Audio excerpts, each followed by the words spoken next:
Hey guys, it's Eric Jalbert, a.k.a. Flat 4, and you're listening to the Builder Sessions.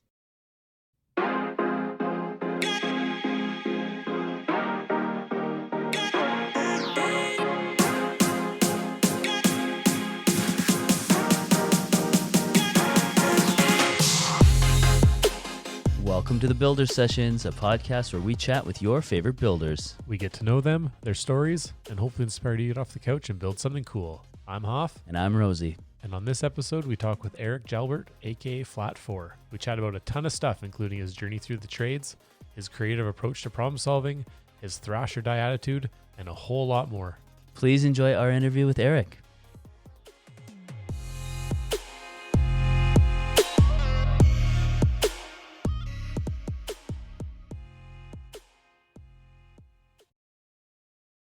Eric, welcome to the Builder Sessions.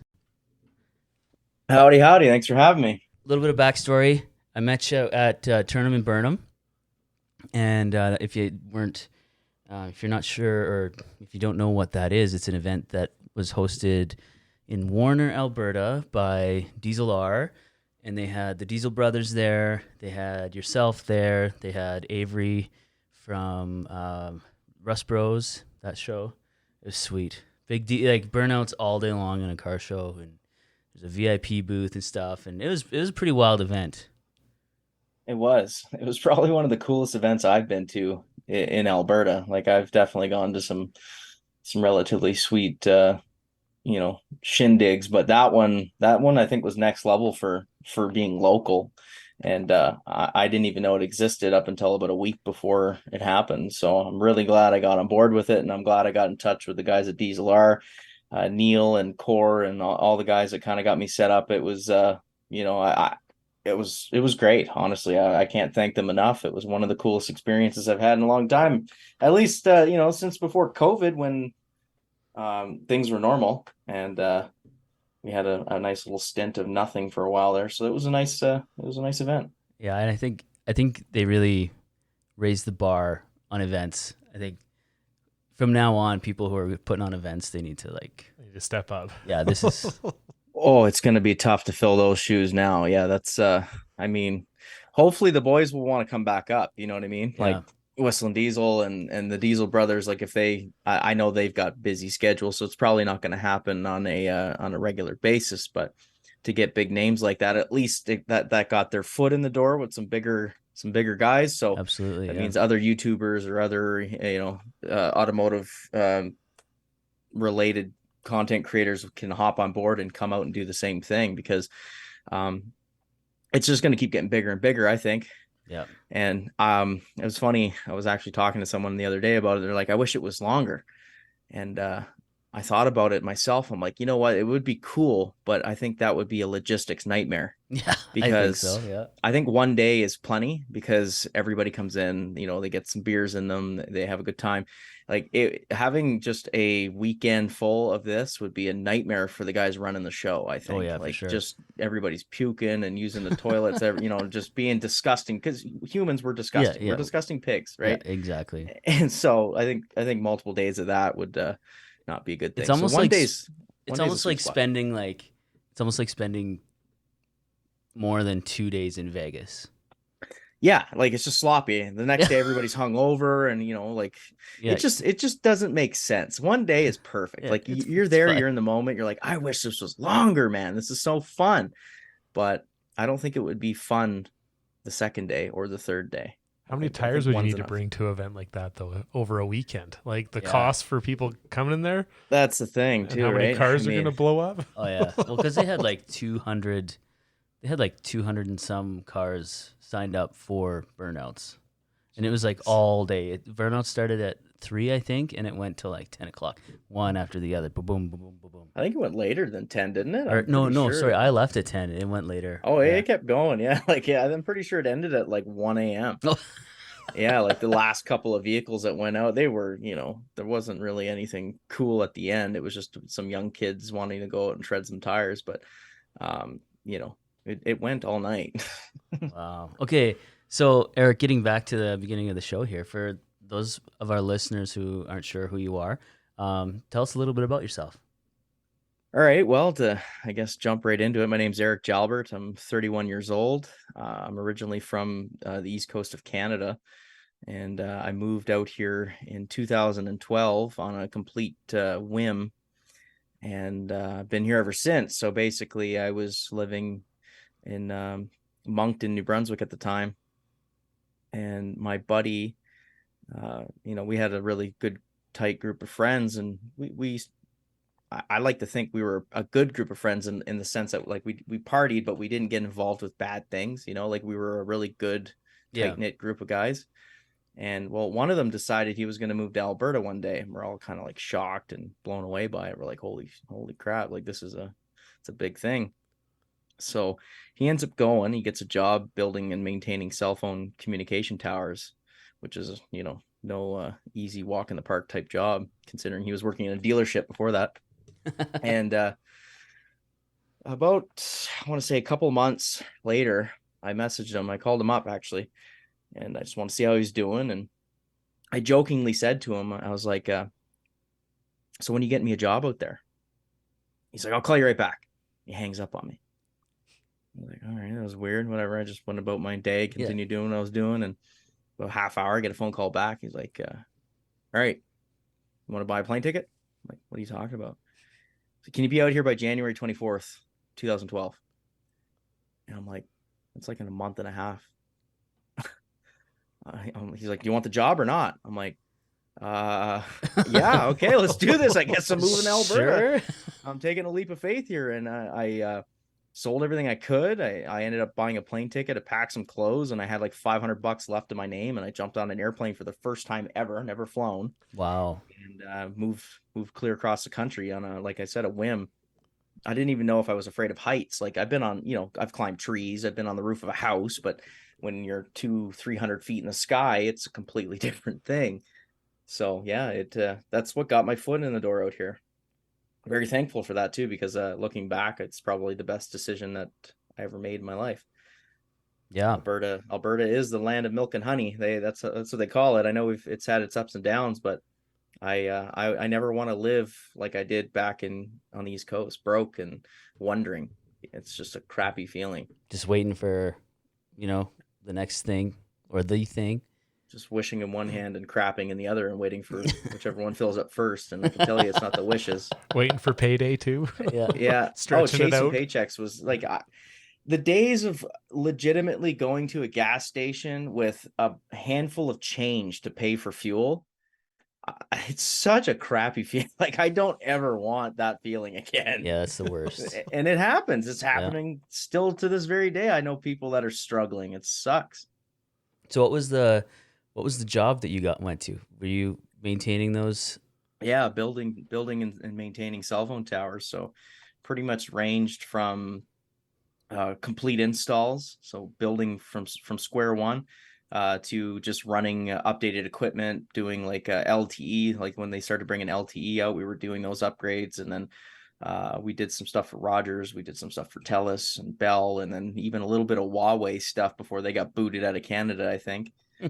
I don't know if they're still here anymore. I think there's a big dispute with all that stuff, but yeah, so essentially running lines up the tower, setting up antennas, dishes, everything from start to finish, really. So did you have any skills to bring to the table, or had you, like, growing up, did you wrench at all? Did you have any like mechanical? What was that like growing up? Like, what skills did you bring with you? To be quite honest with you, Please none. do. None. I had nothing. I had this devoted love for automobiles, and I didn't really know much of working on them. Like I raced go-karts with my father for 11 years. That's about as good as it got for that side of things. So, I changed the oil on my go-kart and tires, and that's kind of what got my foot in the door. So like I tried playing hockey when I was 5, and my mother, unfortunately, my parents split when I was 5 years old, and my mom could not keep up with, she could not commit to it. Mhm. So my dad had to pull me, and his busy months for work, for his business, traveling wise, was in the winter. So we ended up falling into go-karting. It was a complete random thing too. Like we just went to a go-kart track one day to go watch an amateur race, and as we were leaving, we saw this this go-kart that had a for sale sign. And my dad looked at me, he's like, maybe we'll buy it. I think at that point I was 4 or 5, I can't remember. I think I was 5. Um, and then 2 weeks later, my dad calls me like, I bought the go-kart. I'm like, What? really? No way. So I was too young to drive it because you have to be 7 to actually start racing go-karts in that series. It's called the CKRA. And yeah, so I was my dad's pit crew for 2 years, and then eventually he got me into it, and I kind of scaled my way up from novice class, which is restricted 5.5 Hondas, to non-restricted into the junior class, which was a 5.5 as well, and then senior was a 6.5 Honda, and then I kind of dabbled a little bit with the F100, which is no longer around. It's an obsolete 2-stroke platform that they used to run before the Rotaxes came out. And then eventually I got into the Rotax 125, and we raced all over Eastern Canada as far as Peterborough, Ontario. That's So that's Holy. cool. yeah, and you know what? And I gotta mention this too. The crazy part about all of that was my dad did it with little to no funding. Like, he didn't have money. My dad he was in the middle of building a business. Like, he did all of this by door knocking and getting sponsors. So like every time he would work with a distributor or he would try to implement a sponsorship anywhere throughout his business. He's like, hey, my son races go-karts. Like, do you want to sponsor him for a set of tires? Do you want to sponsor him for a spare axle, or some spindles, or like, and that's what he would do. He would get these companies that he would work with, and we'd put their names on the side pods and the nose cone and all that stuff, the trailer, which also was sponsored. So like we did it all like bare bones, which was super, super sweet in my opinion. Like, my dad made it work with limited to no funds of his own. I think you almost take more away from that when you have to. Is it thrash? Is that what they're? Yeah, that'd be instead of thrash, just yeah. it's easy to you have a bunch of money and hey, okay, here's the go kart. Oh, we're gonna throw this on. We're gonna go fly here and race. And I don't know. I think there's more to be said from going knocking on door to door and doing it. I guess I think that's real budget racing. friendly. Yeah, right. Like Real racing is like a father and son just trying to make it, Yeah. because we encountered exactly what you're talking about, like multimillionaires getting into it with their kid, and they're showing up with a 53-foot trailer yeah. with 5 go-karts hanging on the For a freaking walls, 5 go-kart. spare Yeah. engines, like, and it's just like, how do you compete with that, right? Where dad was hauling a single axle cube trailer, tiny little thing, I don't even know how long it was, uh with a Nissan Xterra. Like, we had bare bones. It was, but we did it for 11 years. It was great. And probably the memories you get from that uh, is way more than somebody just pulling in a rig with, like you said, 5 engines. Oh, something broke. Oh, we'll just throw in one. Like, I don't know.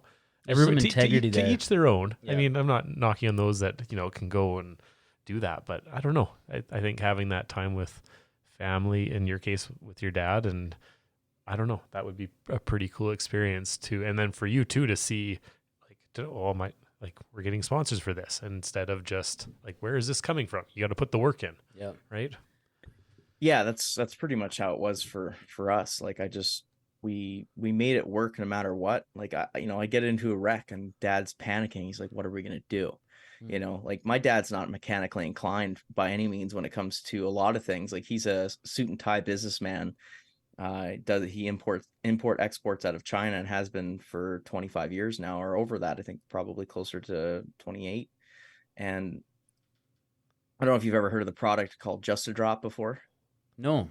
It's a little blue bottle like this big. You can get it at Walmart. It's basically a eucalyptus scented oil-based chemical, biodegradable chemical you put in the toilet bowl before you go and do your business. Oh, okay. And it makes an oily film on the top of the water, and so the smells can't come through the top of the water. So it's kind of like poopery. I know everybody's heard of that one. My father was around before this stuff, and Oh, that's cool. yeah, he didn't have the online exposure, because my dad's kind of old school and he never really understood a lot of that, right? So but that's what my dad did, and he was going to China like twice, 3 times a year. Sometimes he was all over the place. Wow. So yeah, so we made it work. Like, he was busting his butt off to try and make it work, and he was like, I have a lot of pride in my father, because like, for a guy that really has no mechanical background, he managed to pull off 11 years of go-kart racing. And I mean, yeah, we had a lot of help with friends out at the track, and dad would often seek advice and help, but I think that's what the racing community should be. It's not like a gatekeeping type thing. It's like you Yeah. help out your brother, and like if a guy's down from a race, well, would you rather him be in the race, or would you rather him watch from the sideline? Yeah. Well, 100%. I think that's important, and I'd love to hear, all the things that you have. Well, I mean, you can see it too in how you're conducting yourself online, and just when I met you, I was like, damn, this guy's humble. Because I think it's because where you came from, obviously, but it wasn't easy and nothing was handed to you, and that's very respectable, I should say. And I was just wondering, like, when you took that risk and came to Alberta, did you draw upon a lot of that experience and a lot of what you saw your dad do, like thrashing and making it work? Yeah, there's a lot to it, but I come from a pretty broken background and been through a lot of hard times, a lot of unnecessary pain. And I won't get into detail with that because it'll bore anybody listening. But I didn't come from like sugar plums and gumdrops. It was a pretty rough upbringing, with my parents splitting when I was 5, and my mother being in an abusive relationship for 20 some odd years at this point. And so I was carrying a lot of other people's problems on my shoulders. Yeah. And when I moved to Alberta, it was like a fresh slate. It was a Mm. clean slate for me to just like build who I want to be and figure out what I want to do. So, it wasn't easy.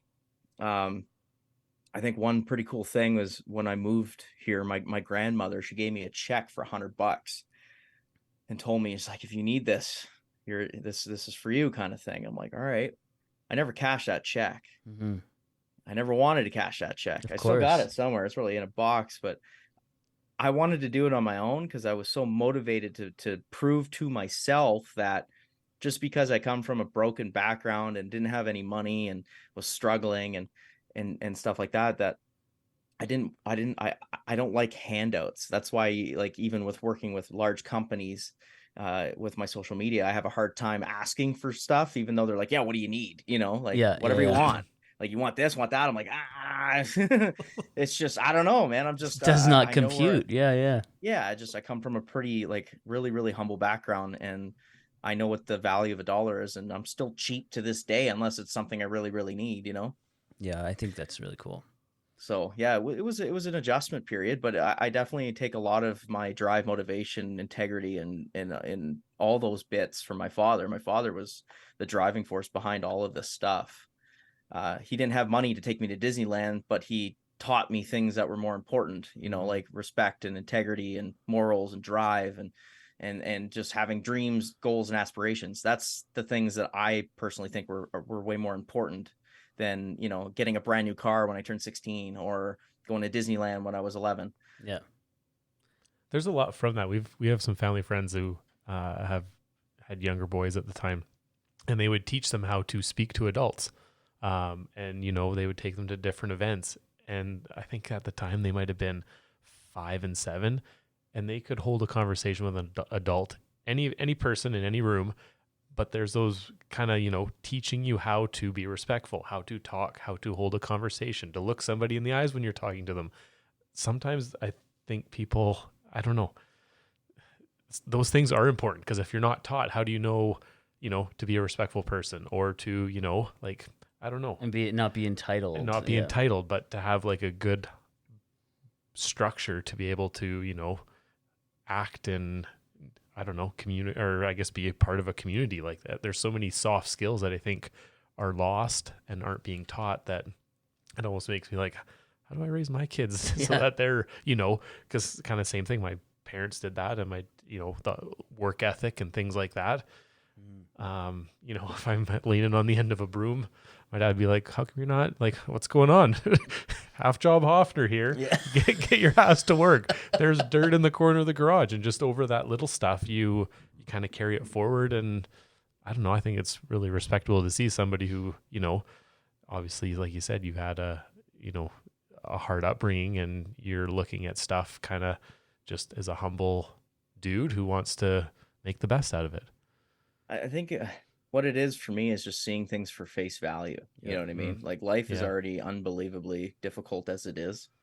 So making more problems out of the ones that are currently in front of you makes zero sense to me. So a lot of my content, even though a lot of it was in the early days was, ignorant and disrespect, it was just me taking a specific topic and just that everybody could relate to, and then just saying what people were thinking. Yeah. Regardless if it was necessarily my opinion. Yeah. And that's kind of why my stuff initially blew up online. Like it wasn't always because of automotive related stuff. It was just goofy videos and stupid topics and ideas and, crazy stuff. I've puked all kinds of dumb stuff on the internet, trust me. But I don't know, life's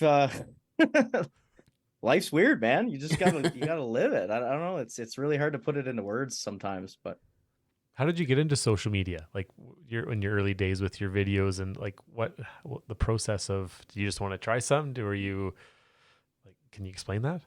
yeah, it was completely by accident. I was always that guy. So like I'm 31, so I got the tail end of the 90s, right? Like I just started getting dial-up internet when I was in my early, God, I want to say I was like maybe 10, 11, 12, something like that. Internet was just starting to become a thing, right? My first cell phone was a Nokia brick. Like it was, you know what I mean? Yeah. You had to hit a button 3 times to get the correct letter. T9, My dad had a baby. pager. Yeah, T9. Yeah. My dad had a pager. My dad had a Palm Pilot. My dad had, all kinds of little gadgets and gizmos and stuff that kids nowadays wouldn't even know what the heck they're looking at. And so I've always liked recording stuff. Even when I was younger, I loved rewatching home videos from when I was a kid on VHS tapes. And I've always just liked recording shit. Excuse me. I don't know if there's profanity on this, but I'll try to limit it because It's all good. for it. You just be you, man. It's all good, dude. Try to keep it pretty clean here. Yeah, so I just always like recording stuff. So even when like our very first crappy cell phones that we had cameras on them, I was recording stuff. I still have some of them somewhere. I was always recording stuff.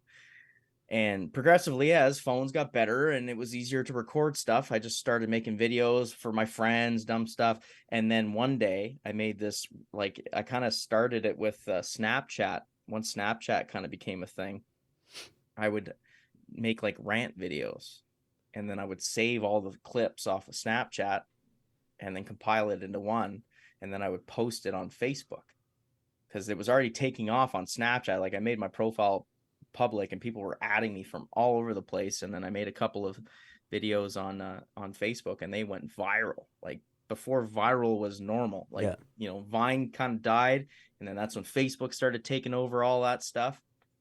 And I think that video hit like 1 million views, and I was just like, wow, back then that's a huge deal. Yeah, it was nuts, man. Like it wasn't overnight. It was a progressive thing that slowly built momentum, but I would go back and look at a video every couple of weeks, and before you know it, like, yeah, I've got, quite a few videos that have hit 1 million well before all this going viral thing was so normal. Like you can post a dog eating an ice cream on TikTok and get 1 million views. It makes zero sense how the algorithm works, but that's pretty much what happened. I made a video and I posted it on Facebook randomly, and it took off. And by that point I just said, screw it, I'm going to keep doing it. And it was dumb video after dumb video. And I definitely do not make the content that I once did, because I found that there's no progression from that. I found that companies don't want to work with people that are saying derogatory, gross, stupid shit. Essentially, like, especially now. I wasn't being racist, or I wasn't being, it was nothing like that. It was just like, I think you understand what I'm saying. Oh, like, of course. Yeah. Calling people the R word, like you can't say that anymore. Companies don't want to work with you if you say stuff like that. And, I wanted to get to a stage where I was like, okay, I want to work with brands, because I've never been the kind of guy to try and capitalize off my fan base, because a lot of people are like me. They don't have money. Right? Or not necessarily don't have money, but they don't have money to spare for silly stuff, right? Like schemes and whatever anybody's trying to sell nowadays, other than merch. Merch is, if you want to buy a shirt kind of thing. But one thing that really doesn't sit right with me is people getting on. I'm sure you've been on TikTok and you've seen people like panhandling, essentially, like internet panhandling, and it drives me mental. So whenever I go on a live stream there, I turn the gifts off. People are like, why do you have your gifts off? And I'm like, I don't want your money. Yeah. I'm like, well, why? You could make so much off here. I'm like, yeah, but that's besides the point. Yeah. It completely dilutes who I am as a person. I know I could sit here for 2 hours and probably just milk the absolute heck out of you guys. Yeah.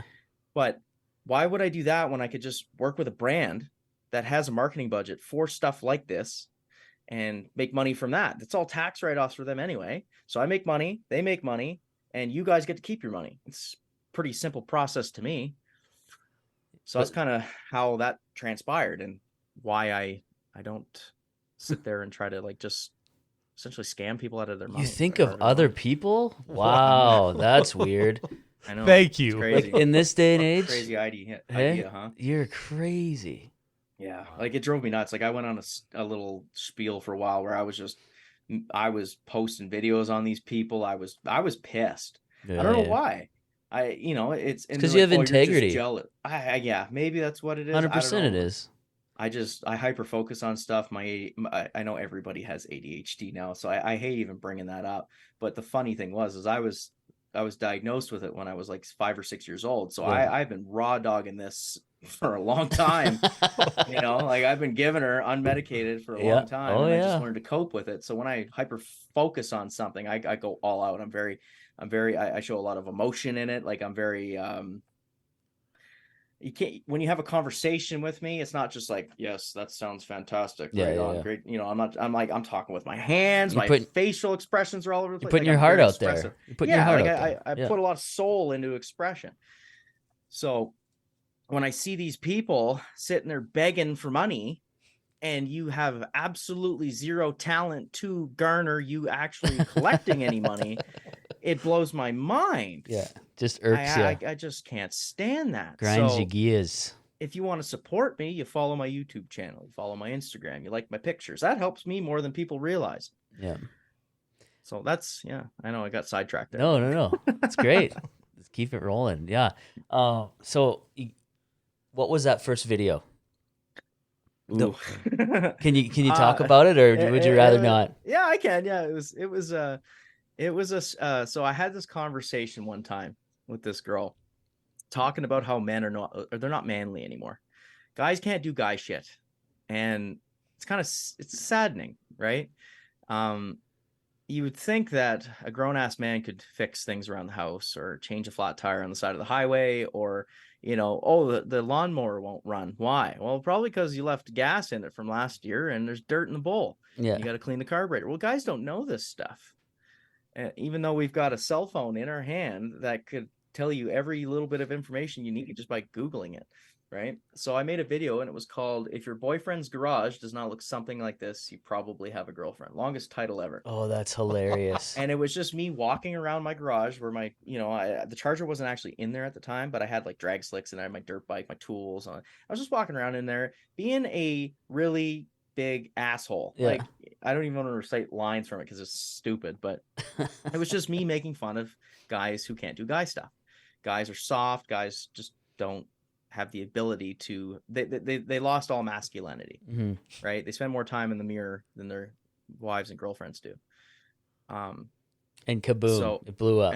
And it blew up because everybody can relate to that. Yeah. Because how many times have you been driving down the highway, right? And you see a minivan or SUV, a crossover, whatever, on the side of the road with a guy standing there doing this. With his family he's got his inside. Family all there. He's got all this crap pulled out of the back of it because he doesn't know where the spare tire is. Doesn't know how to, you know what I mean? And it's just like, man, like this stuff is so easy. You don't need to be an automotive technician to understand this stuff. Every vehicle comes with an owner's manual, which nobody reads, but it's there. And it has every detail, every little thing you need to know about operating that vehicle or maintaining it is in that book. No. So that's kind of where that video came from. I just kind of lost. It's just like, why, Like, I don't come from a mechanical background. My father doesn't. He pays people to work on his stuff. The only reason why I got into this is because I didn't want to pay people to work on my stuff. That's why. I was so sick and tired of paying people, which I did in the past when I was younger, cost me an arm and a leg. So I was like, why am I paying people to do this when I can do it myself? So when Because I'm you, cheap. yeah, because I'm cheap. Yeah, yeah. So you came to Alberta, and I'm gonna backtrack a bit. Came Mhm. to Alberta, you started doing the cell phone tower thing. Where'd you go from there? So I kind of stayed in the telecom sector, and I got a really lucky break. So I replied to a Kijiji ad of some guy looking for some, or actually, I don't know if I replied, I can't remember because this was like 10 years ago now, but it was either I replied to a Kijiji ad or I posted a Kijiji ad looking for an out of town job, another job, telecom job. And this random email showed up, and this guy's like, listen, I've got this dude, I'm trying to find a replacement for me, I'm leaving, yada yada yada. He's up in Norman Wells, Northwest Territories. It's telecom technician. You'll be doing installs, rig moves, all Oh, kinds of cool. random stuff. And I'm like 21 years old, barely got my Sign me feet up. wet. Yeah, let's Yeah, I was go. like, sign me up. The gate started me off at $30 an hour. Before you know it, I'm on 10 an years airplane. ago. Holy, that's a Wow. Yeah, lot. Yeah. it was really good wage, man. It was super good. This is actually the reason why I was able to purchase the General Lee at such a young age. I managed to save up all my money. And so I jump on an airplane, I get up to Norman Wells. I'd never been on an airplane prior to coming to Alberta. And I'm climbing cell phone towers, driving picker trucks all over northern and southern Alberta, doing all these things I've never done before. And before you know it, I'm landing in an airport that the same airplanes from ice pilots are landing, those old Douglas Oh yeah. C-46s, and sound like World War II flying over top. And I'm just like, this is crazy. It's -50. You're up Yeah, there, so ice road trucker. No, no, not ice road. The Ice the pilots. ice pilots are landing all over the place. You're just like, what the hell is happening? I'm the 21 term years "fake it old. till you make it." Yeah, That's exactly what I did. I had no idea what I was doing. No idea, but I was doing it. yeah. Somehow I was doing it. And here I am doing comm installs and fire trucks up there. I'm driving down the all-weather road, which is 3 hours of driving, well, 2.5, 3 hours of driving to go from Norman Wells to Toledo, which is a town that is only accessible in the winter by road, only in the wintertime by road, and then by plane and by boat in the summer. Wow. And then next thing you know it, I'm getting on helicopters and I'm flying to the top of Hammer Mountain and then Bear Rock, which is two mountain ranges out there, and setting up radio repeaters. I'm doing all this crazy stuff. Like it was honestly one of the wildest, like, going from a small town New Brunswick kid that barely did anything to at 21 years old jumping on helicopters, which I had never been in either, and going to remote locations and working. It was such a lifestyle change. It was crazy, but I was doing 30 days on, 7 off. Wow. I was Holy. living up there essentially. So basically what ended up happening is I went up for 30 days. I made $10,000 take home. I was like, cool, sweet. So I guess if I go up there for 60, I'll come home with 20. No, that's not Yeah, how it yeah, works. yeah. No, the government's like, we're going to take a little bit more this time. So the story of the Charger is actually a kind of a unique one, I think. And I was going up to work in a week or so. I don't know if it was it was my second hitch up there. I was going for 60 days. So this Charger, I found a Kijiji ad. It said 1969 Charger, generally white interior, bottom end knock. That's all it said. There was no picture. Actually, there's a picture of a carousel. It was an old farmer guy. He didn't know. He wasn't technologically advanced whatsoever. He didn't know what he was doing. I think he had his wife made it for him. So I emailed him and I said, I was up at work at this point. Actually, I was up in Norman Wells on a hitch, and I said, send me some pictures. So a week goes by. I think I'm coming up to my like second last week before I go home. Finally get the pictures, and my jaw hit the ground. I'm like, it's it. It's a crappy General Lee. It's exactly what I want. Sweet. It's awesome. Yeah. It's got scratches. Anyway, it was awesome. So I get home, I call the guy. I say, I want to come out and see it. I didn't have the money. He wanted $12,000. Wouldn't budge. That was his firm price, which back then was, I didn't steal it and I didn't overpay. That was about what market value was for that for 69 Charger in that condition. So I brought $1,000 cash with me, and I went and saw the car, and I talked with him, and I said, listen, I have a proposal for you. And he's like, what do you got? I was like, I don't have all the money right now, but I'm about to leave in 7 days or 5 days to Norman Wells. I'll be gone for 60. My proposal is I give you this $1,000 right now. You hold the car for 60 days, and I'll be back in 60 days with 11 grand cash, the remaining balance. And if I'm not, you keep my $1,000 and you can relist the car. And being that he's an old farmer, he's a handshake deal kind of guy. He looked at me, he said, I have no problem with that. So I handed him $1,000 cash. We wrote up a little bill of sale on a piece of paper, and off I went. So went up to Norman Wells, did my 60-day stint, came home. Worked harder than you've ever worked in your life. It was miserable. 60 days in Norman Wells is more than enough, and I'll never do it again. Actually, I ended up quitting that job after I came home, and I only ended up coming home with $14,000. So I should have just did 230s. Yeah, probably would have been better. Yeah, government, imagine, right? 10,000 for a 30-day or 14,000 for a 60. Not good math right there. Yeah. That's not good. So work less, make more. Hey, essentially, right? Yeah. So that's how they get you. Work smart, not hard. The car came home, and I had $2,000 left in my name. And at that time, I was daily driving a 1995 Subaru GF8 STI wagon. Right-hand drive Subaru. Oh, cool! That's cool. From Japan, bought it for $5,500, I think. It was my first car in Alberta, and I knew that I needed more money because the $2,000 I had left over, I had to pay rent, I had to pay cell phone, gas, food. I knew that wasn't going to last very long, so I ended up selling my daily driver for about what I paid for it, I think $5,000, and I used that money to get my Charger going. So I bought a 440 big block. That was in a motorhome. It looked like it sat at the bottom of a swamp. I'm surprised it ran for $600. And me and my buddies, we tore the heads off it, cleaned, checked for cross hatching, cleaned the valve, the tops of the valves, the pistons, everything. We just kind of slapped it together, like used all the old hardware, head bolts, everything, like really, really roadkill style. Like it was pretty backwoods, shade tree type stuff. And learning as you go. Oh yeah. First engine pull ever was on a 69 Charger. Never pulled an engine prior to that. On your dream car, essentially. Yeah, on my dream car. That's awesome. And yeah. That's what this show is all about, by the way. No better way, hey? Oh yeah, for sure. Just learn. And that's exactly it. Like I had no idea what I was doing, but I was trying, and that's, good enough for me. But we ended up getting it running, and I'm not gonna say I did it by myself. I definitely had tons of help from friends, which I'm very thankful for. We got it running, and I daily drove that car right into December. Like, yeah, I drove it every day to get groceries. I drove it to work. I drove it on dates. Like that was my primary vehicle in 2013.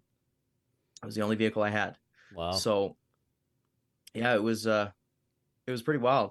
And then, winter started showing its face, and before you know it, I'm like, well, I got to figure something out. My buddy knew I was looking for a vehicle. There's not enough sandbags in the world for a 440 Charger. Plus, I didn't want to drive it in the winter. Yeah. I want to try to save it because I know the winters are very harsh in Alberta. So a friend of mine actually called me up one day. He's like, what are you doing? I'm like, I'm just at the house.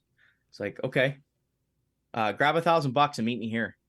I'm like, what do you mean? He's like, I got a truck for you. I'm like, what is it? It's like, it's a Dodge. All right, cool. I like Dodge. It's like, it's a 91 D250 5-speed Cummins. I'm like, I don't even know what that was. Yeah. I don't even think I've seen one before.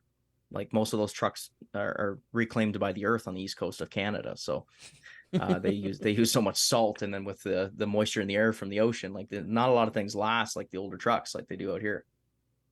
So I grabbed $1,000. I met him at the spot somewhere on west end of Edmonton. Roll in the parking lot, and there it was, just this crappy old looking farm truck, 5-speed, 12-valve Cummins, and I jumped in the driver's seat, grabbed the key, turned it. That old VE pump fired up like nothing, just right to life. Like never seen a vehicle start so fast in my entire life, and it was flawless. It, other than the fact it leaked oil, had a crunch in fender, a cracked grill, and the wheel arches on the box were starting to go. It Old was a truck completely problems. sound truck, yeah. Yeah. So I ended up buying that thing, bringing it home. We made a stack out of an old MBRP exhaust out of a second gen Cummins that I was gifted, Nice. and ran it right through the box and welded a hanger bracket right to the top of the box rail, like just super redneck.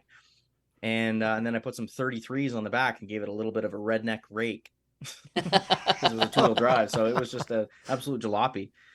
And cool story about that truck was coming into the end of 2013, I believe it was, December of 2013, I wasn't going to fly home for Christmas because flights were too expensive. So I said, you know what? I want to go to California. So here I am with this truck I barely owned for like a month. And I drove it all the way down to Southern California and back. Wow. Yeah, it was a pretty cool adventure. It had garbage in the box. It was leaking oil. Like, it had no radio. Headlights were about as bright as two candles. Yeah. Did you pass emissions down there? Yeah. Yeah. They didn't bother me, thankfully. But yeah, I got to the Coots border crossing, and he's like, "Where are you going?" California. He looks at me. He's like, "In this thing?" I'm like, "Yeah, Hell yeah. yeah."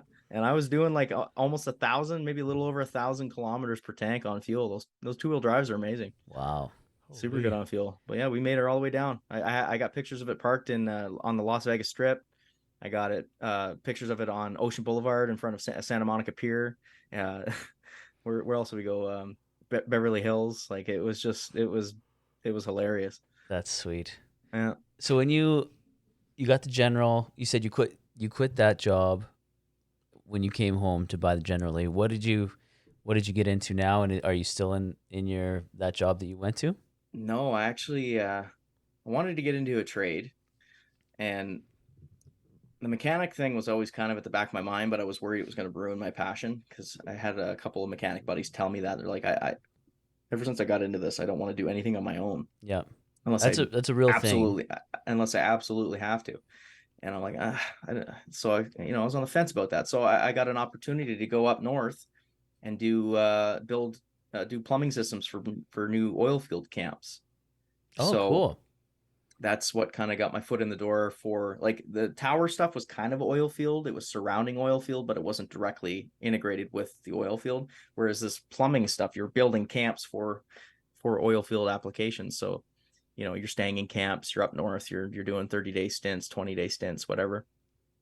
And yeah, so that went on for a little while. And then eventually I ended up just getting a job in town as a plumber, doing commercial, and hated every minute of it. So I got out of that again. I got out of the city stuff, and I got a job up in the Northwest Territories in Hay River and in Yellowknife, and I was plumbing up there, doing the same thing, stints, 20, 30 days, whatever they were letting you go home for, and hated it. I did not enjoy plumbing. Plumbing is for lack of better terminology, a shitty trade. And I just did not enjoy it at all. It was not appealing. So slowly got out of that. And then before you know it, I got back into the tower thing for a little bit. And then I got an opportunity to be a heavy duty mechanic. So I got an apprenticeship doing that. And I was a mechanic for like 6 years, I think. Okay. So did you get your ticket? I did not. No, that is okay. Probably one of my biggest regrets, actually. So, so thanks for bringing that up. Yeah, no, it's okay. Yeah. No, I mean, it's good for people to hear this stuff, right? Because, like, don't do what I did.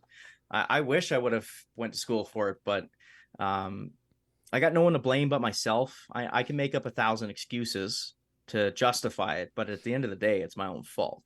The excuses that I have, though, if you want to hear them, of course, are that when I was working in town, I wasn't making enough money to sustain myself for 2 months off of work. Yep. And when I was working up north, a lot of times the situation was they didn't really want me to go because there wasn't a guarantee my job will be there when I get back. Yeah. Because I mean, back then, times were kind of tough, right? Like they needed guys. The oil field wasn't doing too hot, so like finding a guy, they need to keep him, right? And they need someone to. They can't just let you take off for 2 months and not have someone there. So if they're going to hire another guy, well, they can't guarantee that you'll have that spot when you get back, right? You might, but there's no But you'd think that promise. they would like they That's have the pretty guy. shyster, If hey? you're like how it works now, companies pay these people to Some go. of them, yeah, Some of them, yeah. yeah. So you'd think that there's if they want to think long term about keeping a guy, they'd invest a month or two in to and help you achieve that goal so that you can make them more money in the long run.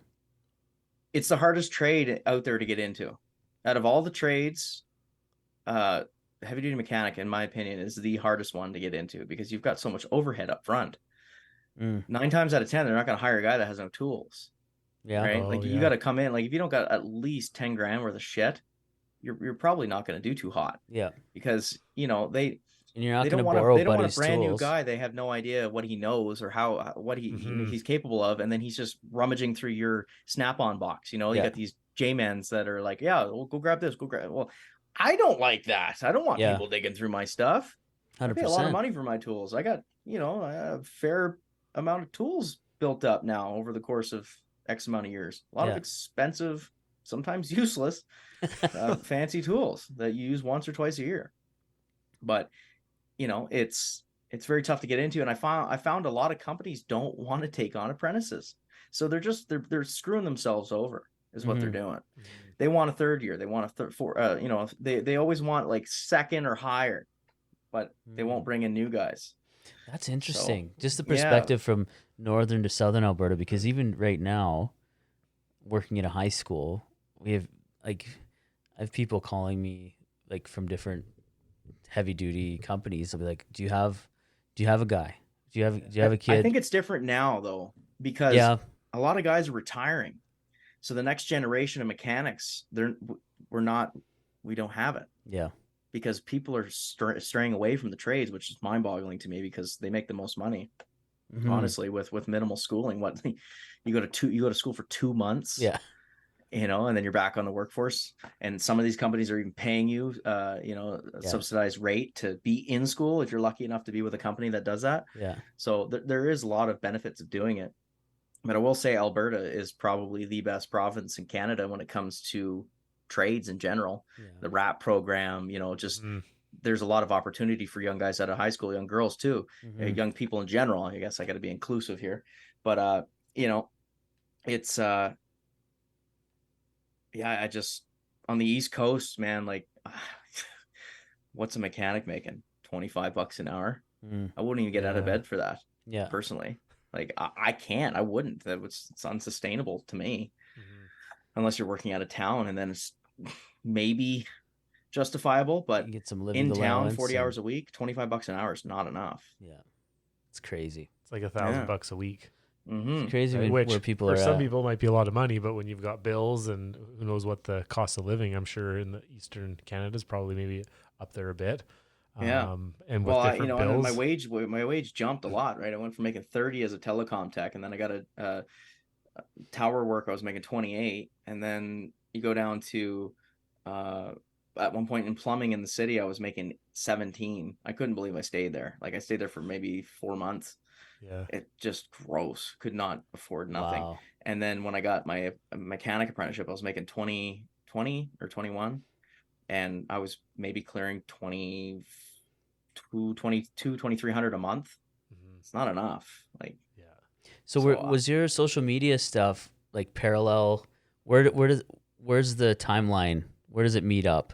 You know what I mean? Were you apprenticing as a heavy duty mechanic when you started getting into YouTube and your social media, or were yeah, you? that's kind of Where when does that line up? everything started to happen was when I was doing my mechanic stuff. That's where social media started to actually, excuse me, come into effect. And Mm-hmm. you know, um, I can honestly say I never capitalized off social media uh, the way I should have. for sure. I think that's because I'm too nice, too humble. I don't know. In that industry, you have to be like, I want this, I want that, and this is going to happen like this. And then, you Yeah. got to haggle for it. You can't just be like, yeah, no, I think that sounds probably okay. No, you gotta really bust your ass. Like if you want anything out of that social media stuff, you really need to, it's like haggling for a truck. You're trying to buy a truck and you're trying to knock the price down. Well, it's the same thing. Yeah. Or dealing with an insurance company, they're going to try and knock you down and get you for the cheapest they can, but you got to fight for it. But all that stuff kind of happened right around when I was jumping into the mechanic world. So where are you now? And So where I can't where did it go? I can't really tell. I don't really want to say exactly what I'm doing right now. It's just oil field stuff. Sure. Yeah. Just mainly because I've ran into some conflicts of interest in the past No with problem. people. Some people know where I work, which it's not a huge deal if you met me and I've told people in person. But like I've had people ask me on live streams, like, "What do you do?" I'm like, "Oil field." Well, what do you do in the oil field? I'm like, well, I'm not going to tell you because you will be able to connect the dots and figure that Yeah. out. Yeah. And then Yeah. before you Yeah. know it, I'm getting my HR department's getting emails of shit that I didn't do just because you don't like me. Yeah. Right. And that's kind of one Yeah. of the Totally. downsides of being in social media is you have an abundance of hate. Mm-hmm. You got people that don't like you, people you've never met, people you'll never meet. They just, for some reason, they don't like what you say. They don't like what you stand for. They just don't like your voice. Yeah. It really doesn't matter. It could be as minimal as that. And I've encountered that in the past where I've had individuals emailing they found out where I worked and sent stupid emails to HR, and I'm sitting in an HR office getting my ass chewed for something I didn't do. Yeah. And I have to sit there and try to explain myself like I'm in a courtroom. It just Wow. sucks. Yeah. No So kidding. yeah, Yeah. Of one of course. one of the evil parts of being on social media, unfortunately. Yeah. And that's That's respectable though. I mean, you want to keep that safe and keep your, I'm sure. I don't know what your personal life situation is, but if you have, we're kind of like the same way. If you have kids or whatever, like I don't post any of my kids' faces or even my house or even my neighborhood where Yeah, just kind of. like that stuff. I'm not so like I only have a dog and trucks and a car, Yeah. but so it's not that big of a deal. But yeah, like I'm not posting my address or Yeah. like what numbers on the side of my house. That's always, I always make sure if I'm filming anything in front of my place that they can't see it. But people figured out where I live. I've had so many people come by my house and drive by, take pictures of my truck, send me Snapchats. Like it comes with the territory, right? Some Yeah. people are like, "Are you not annoyed by that?" And the thing is like you can't. First of all, you can't. If you're annoyed, then that's just fuel for them to utilize against you, Yeah. right? If you get annoyed by the fact that people are recognizing you in public or stopping you while you're eating or, interrupting a conversation in public, if you get annoyed by that, they're just going to take that into like that's their first encounter with you. They're going to hold on to that encounter as a negative encounter, and then that's going to snowball effect, and every single person they talk to, they're going to be like, yeah, I met that Eric Jalbert guy one time, he was an asshole. Yeah. What an asshole. And then everybody, Yeah. and then it's like playing telephone when you're a kid. You start at one end of the line, you tell a story. By the end of the Yeah. line, it's a It's completely skewed. different Yeah. story, right? Yeah. Well, that's how it works. He And I've had slashed your people, tires. What? yeah, well, yeah, like, holy crap! What did you talk about? I was eating lunch. Yeah. Wow. So, I was at Tim's. every The single hell? time I have an encounter, I make most of my personal friends know that if that happens while we're out, I have to deal with it accordingly, and they Mhm. understand that. At least I hope they do, because if they don't, then they're not my friend. But they need to understand that it's not that they take a priority over my friends. It's just that I have to maintain the civility and the what I stand for. Essentially, Mhm. it's like when you want to come talk to me, definitely do it. But if you're disrespectful, I'm not going to talk to you. I'm gonna like I am a mirror. I reflect energy. That's how Mm. I've always operated. Right. I give what I receive. It's the same thing. Like if you are nice to me, I'm nice to you. If you're an asshole to me, I'm an asshole to you. And I can always double up on that and be worse. Yeah. Right. Yeah. Because and we have to be like that in life. We can't let people walk all over us, because I personally allowed that when I was a kid. People used to make fun of me all the time. I was the loud, obnoxious, uh, you know, uh, ridiculously, I don't even know how to explain it. I was that ADHD class clown, right? Growing up. So I got bullied. I got picked on. I annoyed people. But funny thing is getting older, people actually enjoy that you're not like everybody else. Yeah. Oh So all yeah. those people that used to make fun of me or used to try to put me down are now like hitting me up. Hey man, I haven't talked to you in a long time. That's so cool to see you're doing so good. And I just respond with, yeah, there's probably a reason for that because we're not friends. So that's why we don't talk. Okay. I don't talk to you Yeah. because you suck and I don't want anything to do with you. I don't want that around my life. Yeah. So, you got to surround yourself with the people that you see good value in, right? You want 100%. to just, I don't know, maintain a pretty level, a level lifestyle. You don't want to hang around with crappy people. I don't know. It's true.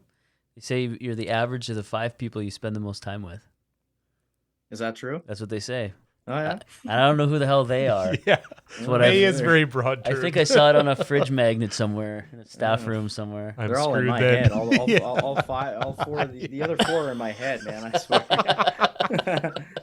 I am my worst enemy. Yeah. Oh, I get it. I get it. So let's talk YouTube. Okay.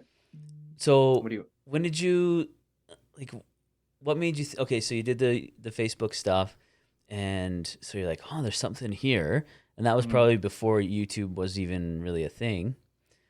No, YouTube's been actually going for a long time, but it's the hardest platform to grow on because the conversion rate, like I don't know how much you guys pay attention to the analytics side of social media, but like TikTok is a wonderland of nonsense. Okay. Like It's an people go anomaly. viral on there for yes, their algorithm is next level. It makes zero sense. I still can't track it. I don't know why things go viral. I don't know, it just makes zero sense. Facebook, it's not hard to go viral, but it's harder. Same with Instagram. Like I've managed to build up each platform to a pretty comfortable number. So Instagram, I'm like 120 something thousand. Snapchat, right around 100,000, maybe a little less. My Facebook fan page, actually, my personal page has like 100,000. My fan page has 200 and something thousand, and then I managed to get my YouTube up to just about close to 60,000. I never had one of those rocket ship type growth periods where I just blew up and that was it. It's always been a very nice, continuous growth, which I prefer. I prefer that because it's more natural and it's lasting probably. Hey, well, yeah, it's like I haven't made a good video, in my opinion, one that's blown up or done anything crazy in a few years, and people still want to, like, walking around Tournament and Burnham, I was signing dashboards and taking pictures, and it's like it's blowing my mind that people still give a shit. Yeah. But people stick around. They see the value. They see people. They see who I am for face value, which is good. So people stick around and they maintain that. But yeah, YouTube's very hard conversion rate wise. Like you'll see people on TikTok, they'll have 200,000, 300,000, 400,000, and then you go to their Instagram, they have 20,000. Well, it's like, well, something doesn't make sense there, right? It's That's weird. why it's very weird. That's why I'm confident, that I managed to build each platform up almost equally. YouTube's the hardest one. That's why it's not at 100,000. But I can tell that you're focusing on building a community, right? And building content for people, not just for clicks and for likes and for whatever, right? Because I think we were talking about this. I forget who I was talking about this with, but we were talking about YouTube and Instagram and this whole like shorts and reels thing, and how it's just like really quick content and it gets quick views and boom. But does that foster any sort of community growth? Does that foster loyalty? Does that foster a follow? Like, can you connect with people that way? And I think there's like 2 different sides to that, right? You could either pick long form and go and try to build a community, or just do reels and shorts and just kind of pick up whoever happens to this. Because like I posted some of that Turnham stuff, and one of the videos has like just under 5,000 views and like 500 likes. I got like 2 followers out of it. It doesn't make any sense. But then on the other hand, does it matter? Because there's like how many people viewed it and how many people liked it. people are still watching it, whether or not they follow or not, right? So it's just whatever. People got really lazy in engagement, like liking posts, commenting on stuff. I found that social media has kind of moved toward this like very lazy, I wouldn't say maybe I should say viewership. I don't know. Like people aren't as active because people are like crows. We like shiny shit. Yeah. And so we get attracted. Like you Yeah. see a stupid video, Ooh. everybody's going to watch it and Yeah. everybody's going to know about it too, right? Like you've seen there was a video of a guy who was sitting there just spraying the Cosby sauce right into the intake of this truck trying to get her going, and then poof, and blows a big fireball right into his face. Yeah. And it was funny and everybody's seen it. Yeah. But like, that's just an example of a viral video that's nothing's ever gonna transpire from that. That's it. That's done. Yeah. It's on that you seen it. That's it. Yeah. You don't know the guy's name. You don't know where he's from. You don't know anything about him. You just know that he got effed up pretty good from a fireball and lost his eyebrows. So with my content, a lot of it was stupid stuff like swearing, talking about very controversial topics, trying to find a relatable a line. There's a line somewhere in that mix. You just got to get on that center line. So if you're going to have half people hate it and half people love it, or maybe sometimes more or less, depending on what the video and the topic's on. But I can honestly say like my traffic has slowed down, but I have been going through a bit of a transition period from the stupid content that I used to make to the stuff I actually enjoy, right? I'm done trying to please people, and I'm more focused on doing what I enjoy. And if people want to follow that, that's super cool. But I built a level of commitment to my fan base that I'm going to continue to make content. But there's also a shitload of people on there that don't really care, don't watch because they care. They just watch because it used to be, good raunchy, I don't know, just I don't even know what you call it. Just funny shit. mindless content. Yeah. So, you look at my most viral video ever is called Dodge Owners, and it did like 14.5 million views on Facebook in 2015 or 2016. Or actually, I can't remember. It was 17. But that same video has got 2 million on YouTube. Then you go on my most recent video of me doing like car stuff, and 1,000 views. And it does kind of eat at you a little bit. You're like, man, what am I doing wrong? But I know what I'm doing wrong. I'm not making the content that a lot of this fan base was built on, which is completely fine with me, because I'll find that fan base. There's a niche for everything. Oh yeah. Right. Eventually, it's just a matter of getting traction. And when you take a break from everything, things slow down, and then your stuff doesn't get pushed very much. The algorithm kind of shoves you in the back, and then people kind of forget about you, which is quite honestly fine. As long as people still want to watch it, it's there. Yeah, they'll find it. If they really care enough, they'll find it. And I mean, the brands don't seem to be caring either, because talk about we just watched your video before you came on about Holly, like your Holly partnership, and like things are like they don't seem to care. They probably prefer the content you're making now. That's why this is happening, to be quite honest with you. This transition, this is why this is all happening. I've had this car for 10 years. Yeah. And been struggling, not necessarily financially, but there's been mental problems with just getting your head in the game. There's been knowledge issues, knowing how to tackle something.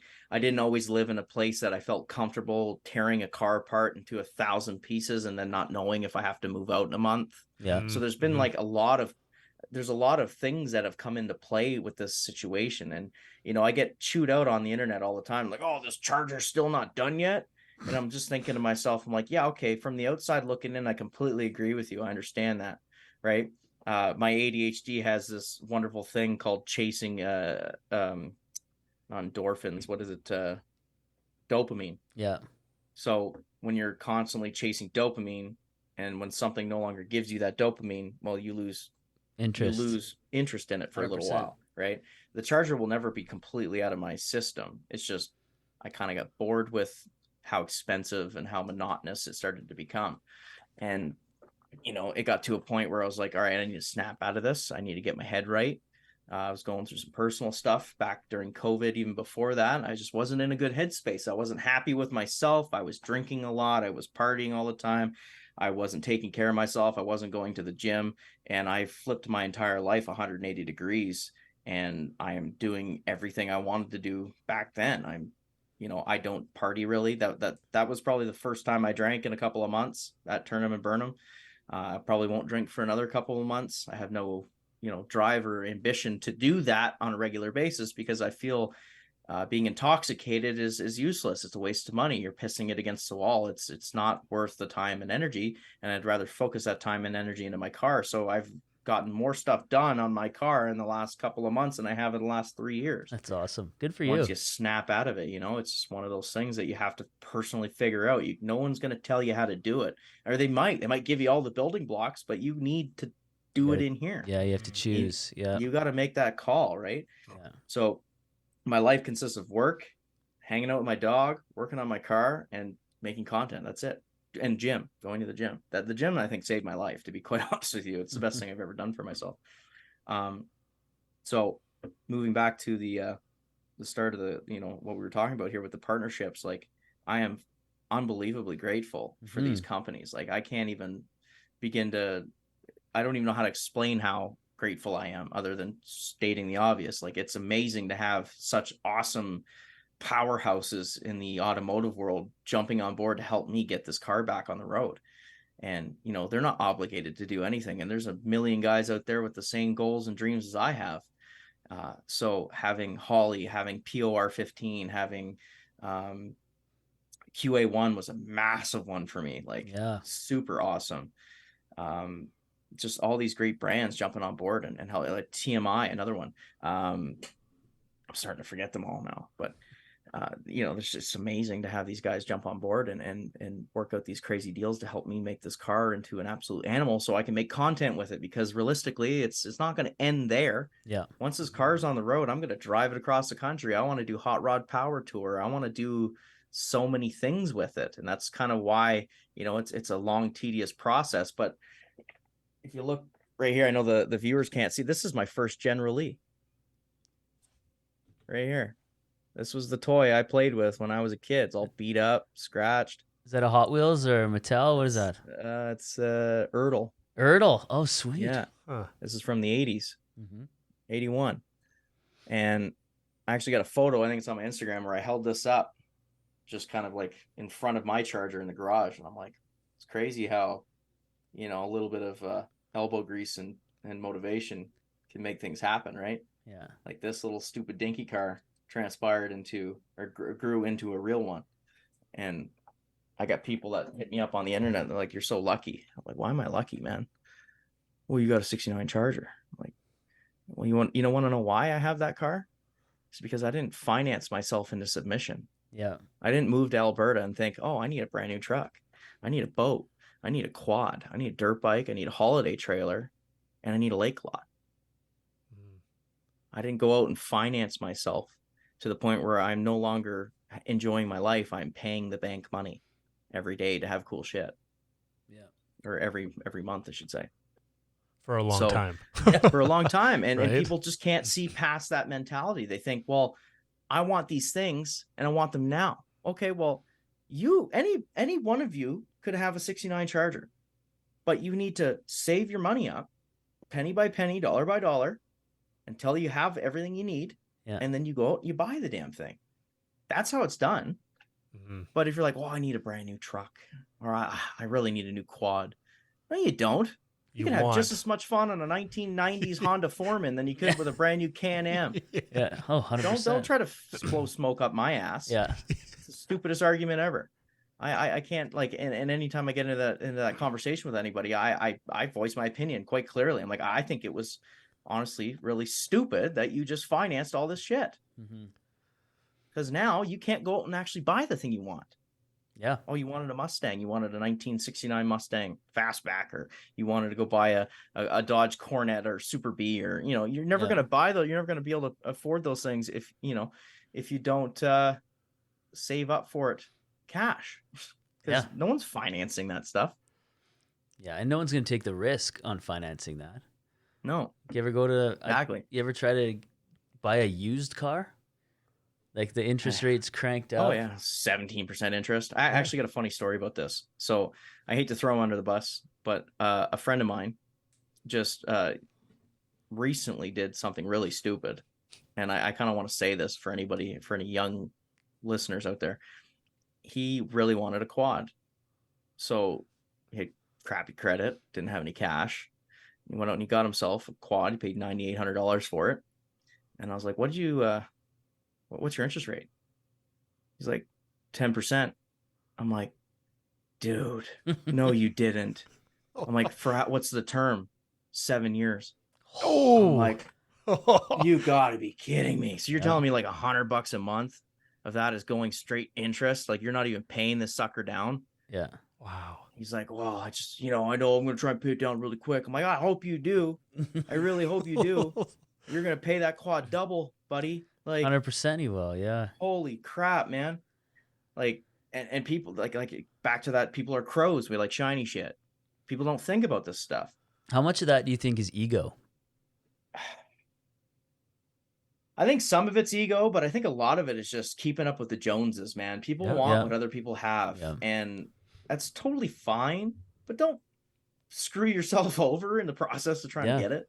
There's almost like an image that, like, I grew up in Medicine Hat, big Yeah. oil field town, Mhm. and that was the dream, man. A lot of my high school buddies, I'm gonna go work on the rigs. I'm gonna go work on the rigs, and a lot of them did, and we knew a lot of people who did, and they'd come back and they had the big trucks and the quad trailers and the RVs, and then they bought a house. And then guess what? When the oil field started doing shitty, there's a lot of big Super Duties and a lot of big Dodge 1 tons for sale, Getting and repoed. right, 100%. Yeah. And are they going to work because they enjoy it or because they need to pay off their 18 finance toys Yeah. that they have, right? Or like, Oh, yeah. right? You get sucked into that. Are you really enjoying work, or are you going there because you have to pay for, $10,000 a month in, like you said, trailers, boats, trucks? Like, And I It always doesn't.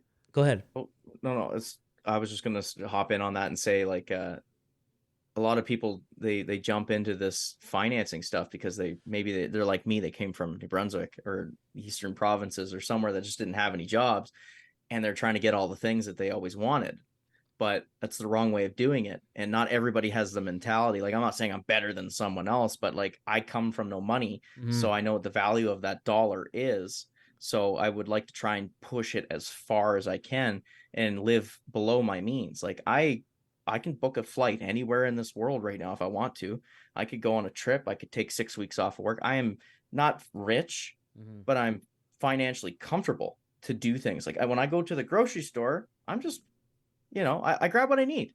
Yeah. Now, there are points where I had to go and get every no-name brand thing and every single thing that was cheap and on sale. And, it's still good to do that within reason, but like, to get to a point where you're comfortable enough that you can walk into a grocery store and you can just buy whatever you need and not even think twice about it, that's where you want to be. Yeah. You don't want to be that guy that's got to go in your 30s and you're like, oh, I need to get this no-name stuff, or I got to buy this because this is cheaper. I got to buy that. You know what I mean?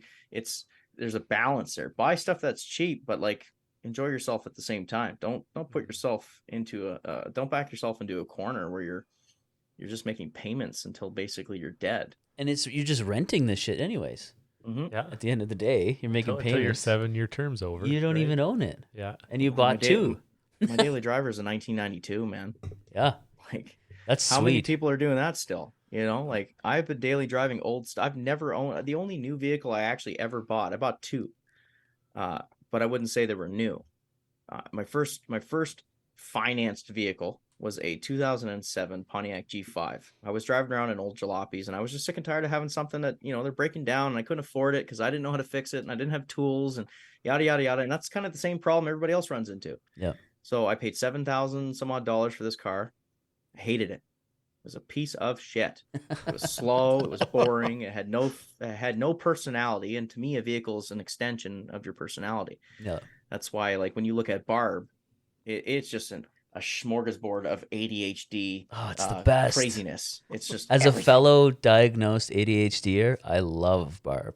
right? It's just buttons everywhere. Like Yeah, so much it's a shit to play paradise. with and Yes, switches to. sirens Oh and yeah, lights and just all this shit that not everybody's into, which is fine, but it's a complete extension of my personality and what it's basically what the inside of my brain looks like. yeah, You look at Barb, that's the inside of Eric's head. yeah.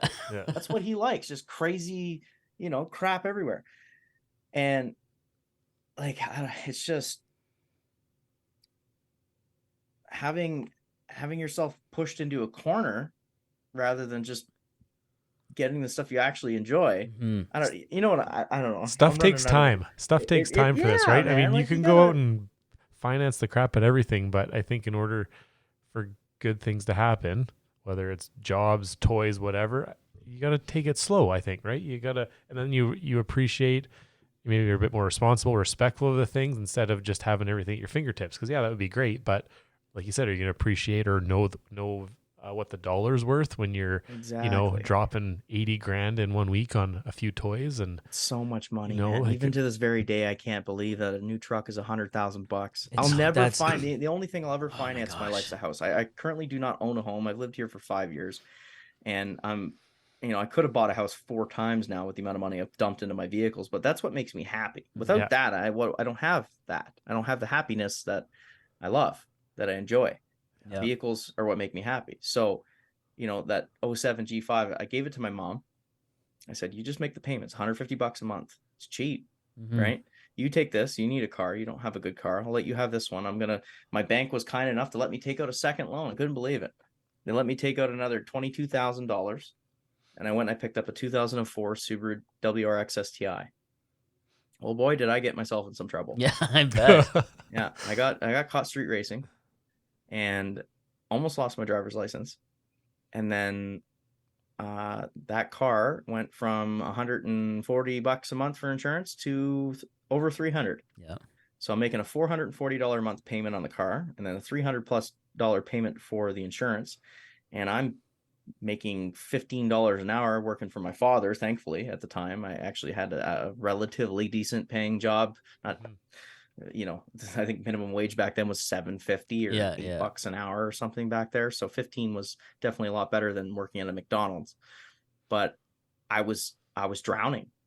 I barely had $150-$200 a month after all my bills were paid to put fuel in my car and do anything. So I had this nice car I couldn't do anything with. Couldn't go nowhere, couldn't travel with it. So I ended up going through this weird snowball effect trying to get the payment or get the principal paid down, right? So I traded that car for an 02 WRX in $5,000 cash. It was all done up. It was a version 7, everything version 7 from Japan, back before this stuff was even over here. It was a beautiful car, World Rally Blue. So I took that $5,000, put it on the car, and I'm like, okay, cool. But that didn't fix my problem. I got a different car, and I still have to pay $440 a month for it. So then I do it again, this time for a motorcycle and another $5,500. Horrible trade. I don't know why I did that. I was just so gassed up on trying to pay this off. I just didn't want it anymore. Yeah. So then I went and I bought another car, a little Subaru Impreza wagon, and I had that bike. And by the end of it, I still had, I don't know, 8, 9, 11 grand, something like that.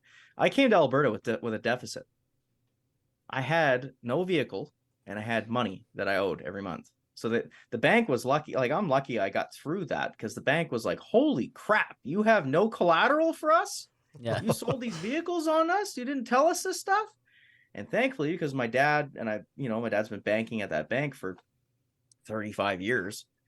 He kind of went to bat for me. He's like, don't worry, worst comes to worst, we'll make it happen, kind of thing. And the banker, he was a good friend of my father. He's like, oh, well, let it slide, but get this paid off, Eric. Yeah. And I did. I came to Alberta, and that's what I did. I didn't have a car out here for 4 or 5 months, something like that. 4 months. Just paying it off. Yeah, paid it off, and it's all paid off, and I'll never do it again. I will never finance a vehicle again. It completely ruined it for me. Yeah. And I'm glad. I don't want that. Yeah. Some people need it, but I just don't. I will go to the ends of the earth to figure out how to fix my old janky stuff before I ever feel the need to go and finance something brand new, because I don't agree with the quality of the new vehicles anyway. 90% of the vehicles on the road do not tickle my fancy whatsoever. And pre-emission stuff is way cooler anyway. Yeah, exactly. Well, it's funny because you brought up the Foreman, the quads there. I was in the Honda shop a couple days ago with my son picking up some oil. My uncle passed down his 96 Foreman 400. It's got like 3,600 kilometers on it. It's been sunk in the lake. He's flipped it off of a tree. Like we've had some good memories. They may not have always, coming home from a trip might have not ended as well as they would have wanted to, but I was in the Honda shop picking up some oil and a filter for it, and it's like 12, 13 grand for I think it was a Honda Foreman 500, not even like a 8 or 900. And I was thinking, holy shit, that's a lot of money. Yeah. I'm good with this old thing. The grill's bent in from the tree that it hit, and it's kind of like a work in progress. And yeah, some people like the fancy stuff, but there's something to be said about having something older that you can work on. Now, my thing is I'm not super mechanically inclined, so I kind of go freak out. I got Rosie here to help me and brother-in-law and stuff. But again, reaching out to people who might be able to help you or just digging into it. And I pulled up the old manual and I'm like, oh, okay, I know how to, I think there's like a little bleeder screw on the bottom of the exhaust pipe. They want you to cover it to blow carbon out or stuff, and just different things that I did not know. And now I'm like, oh, okay, this is kind of a work in progress, and I'm not going to have to break the bank to have some fun. It's pretty cool when you actually can do these things yourself. You know what I mean? Like you get a really good sense of accomplishment. Yeah. Like it feels so good to do things yourself. Yeah. And, there's a lot of bumps in the road to get there. Mm-hmm. I blew the head gasket of my truck 3 times in 2 weeks. In 2 weeks. Wow. In 2 weeks. Wow. It's a funny story about this one too. I could talk all day, boys. It's whatever you want to hear. We're here. I got story after we story. We are open ears here. I'm not very good at a lot of things, but I'm good at talking. I could sell snow to an Eskimo. Like it's just, I don't know, like get the gift of gab. I don't know. It's all good, buddy. It's that ADHD. I can relate. Yeah, I can't shut up. But Hoff's he's like, yeah, Rosie, tell me about it. I've just been talking this whole time too. Big Barb. Yeah. She's been, all over the place. I've driven that truck to California and back. I've driven it. Oh, that was Barb that you were talking about, California? Yeah. Okay. Sweet. Well, no, the first time was with that old 91 D250, that old jalopy that I had. But I since did that trip again, and I drove down to California. Last summer, I drove to Vancouver Island, and then I put 20,000 on Barb last summer. Went all the way to Vancouver Island and drove all the way to Nova Scotia and back. No way. Jeez. Yeah. That's the truck's awesome. been more places than a lot of people will bring their new cars. Like I've driven down through North Dakota, all the way across the Midwest, up through Illinois into Ontario, New Brunswick, and then back. Like I've done some pretty heavy road trips. I love road tripping. Mm-hmm. And so there was an event called Boots and Hearts. It's a country music festival in Barrie, Ontario, around that area. It's called Oro Medante, I think is the area that they hold that in. But so after putting all kinds of go fast parts on Barb, well, one day the heat wasn't working. What's going on here? Something's weird. And there's coolant like on the ground. What's going on here? Well, a quick little pressure test on the radiator determined that the head gasket was in fact gone. And I was like, okay, so it's not a bad one. I could still drive it. As long as there's coolant in the system, you can continue to drive it. But every time you drive it, it pressurizes and it's going to blow coolant because exhaust gases are making its way into the coolant system, which is pressurizing and pushing coolant at the reservoir. So I called around because I had about 2 weeks, I think, to get this thing going, to make this road trip. I called one shop because I didn't know if I had time to do it myself because I had never done one before. Even though I had been a mechanic for X amount of years, I had never done that because the majority of my work was suspension and it wasn't engine work. So I went and called one shop. I think they made me a quote for like 1,800, just under $2,000 to do it. I was like, okay, cool. I'm like, have you ever done a head gasket on a 12 valve Cummins before? And they're like, no, we haven't. I'm like, well, I really appreciate your offer and your quote here, but I don't want to pay someone to learn on mine. I would rather, do it myself if it really came down to it, which I think was a fair assessment. I'm sure they would have been able to do it. That's besides the point, but they've never done one, so I wasn't going to take that chance. Yeah. So I called another shop and they gave me a quote for $5,000. And I'm just like, No, I'm Wow. sorry. And But you like, did 3 in 2 weeks. yeah, So you saved 15 grand. I saved myself. Well, you And know you what? learned, more importantly. Well, I'll get into why I did so many. um, I told them, I'm like, so machine work and the head gasket kit and milling down the rocker pedestal so the ARP head studs will clear.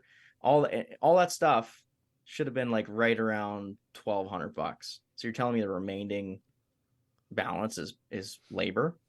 Like, come on, it's a mechanical 12 valve. They're not that difficult. It's not like it's you're not doing a power stroke where you got to lift the entire cab off.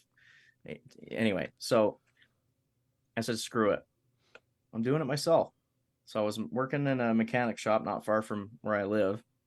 And every day after work, we had a spare spot in the shop. I was working on my truck every day after work. I was pulling everything apart, took the head off, brought it into a machine shop, got that dealt with, and put it back together. But I made one crucial mistake. I did not do a cold retorque. And the day I was supposed to leave to head toward Ontario, I go to work. I was going to work till noon and then take off. I get to work at 7 a.m. and I smell coolant when I jumped out of the truck. I'm like, uh-oh. Well, she failed again. Gasket didn't take, and my cold retorque never happened. So lesson learned there. So I called up the guy that I was going to this event with, and I said, you need to run. I'm at work. I'm like, you need to run to Edmonton, and you need to go and grab another Cummins head gasket like right now. He's like, seriously? I'm like, yeah, we got to pop this sucker back off. So, so I had the head on and off in 9 hours. I think that's no record by any means, but for a guy who's never done it before, I think it was pretty decent. And we hit the road. Now, there was a little bit of crap in the coolant, like some oil had passed, not a lot, like a little tiny bit. And so I flushed it as good as I could, and we hit the road. Everything was fine. Heat still wasn't working, which was odd. Didn't really need it, so it was nice and cool. Get to Brantford after the event, everything was fine. I'm doing a coolant flush in my buddy's driveway. It's like 35 degrees Celsius out, scorching hot that day. Did a coolant flush in his driveway, and then jumped on the highway, headed toward London. And I just got on the highway, and my temperature gauge spiked. I was like, uh-oh. Pull over, get out, pop the hood. Coolant reservoir is absolutely filled with sludge. I'm like, oh, yeah, we really did it this time. Turns out, I don't know if this is the reason specifically why it failed, but I think it's a pretty good indicator for something happening. I put my thermostat in backwards. No. I did. It'll fit both ways. Yeah. And I put it in backwards. Well, what's going to happen when it's 35 degrees out and your thermostat can't pop open and cycle coolant? Kaboom. It's going to pop it, right? So I think that's what happened. I'm assuming. And so we got her on a tow truck, AMA, got it hauled all the way 2.5 hours to London, brought it to my buddy Mark Freeman's place, and we stuffed it into one of his barns he has on the farm next to his property. And we managed to I got my hands on a marine 12 valve head gasket, which kind of sucks in the long run because it messed with my compression ratio, and the truck doesn't make as much boost anymore. I used to make like 32 pounds of boost. Now it's barely making 25. Just from a head gasket. Mm-hmm. Wow. I'm thinking, I'm not super technical when it comes to engines, man. I've only ever pulled a couple apart, but I think the compression ratio. Well, that's the only thing that would have changed. Yeah. So we slapped it back together. I bought some of that Fleet Guard Restore, which is a solution that you run through the engine to completely clean all the gunk out after a head gasket failure. It's just a clear solution. You got to cycle it for an hour in the truck while it's running, and then you dump it, and then you put fresh coolant. I probably spent $500 in coolant. It was awful, but we did that, and big shout out to ARP head studs. Yeah. ARP in general. Yeah. Like, we had those on and off 3 times. Amazing. Wow. Like, great stuff. And it's been fine ever since. Ever since that day, this is the exact same head gasket I've been running on. Gee. So after all those hiccups and bumps, we I think I only spent about $3,000. Wow. So right in the middle between the cheap one and the expensive one, and I got to learn. So There it I don't is. look at it as a negative thing. I think it was a good learning experience. It was shitty. It sucked, but get to learn out of it too, right? Yeah, that's Well, incredible. and you're learning your truck now too, right? That's the big thing. Exactly. You're I've knowing had it. I've had just about every part of that truck ripped apart at this point, other than the wiring, which is next on my list. Yeah. I want to upgrade all that before it burns to the ground. That's how I feel about my WJ.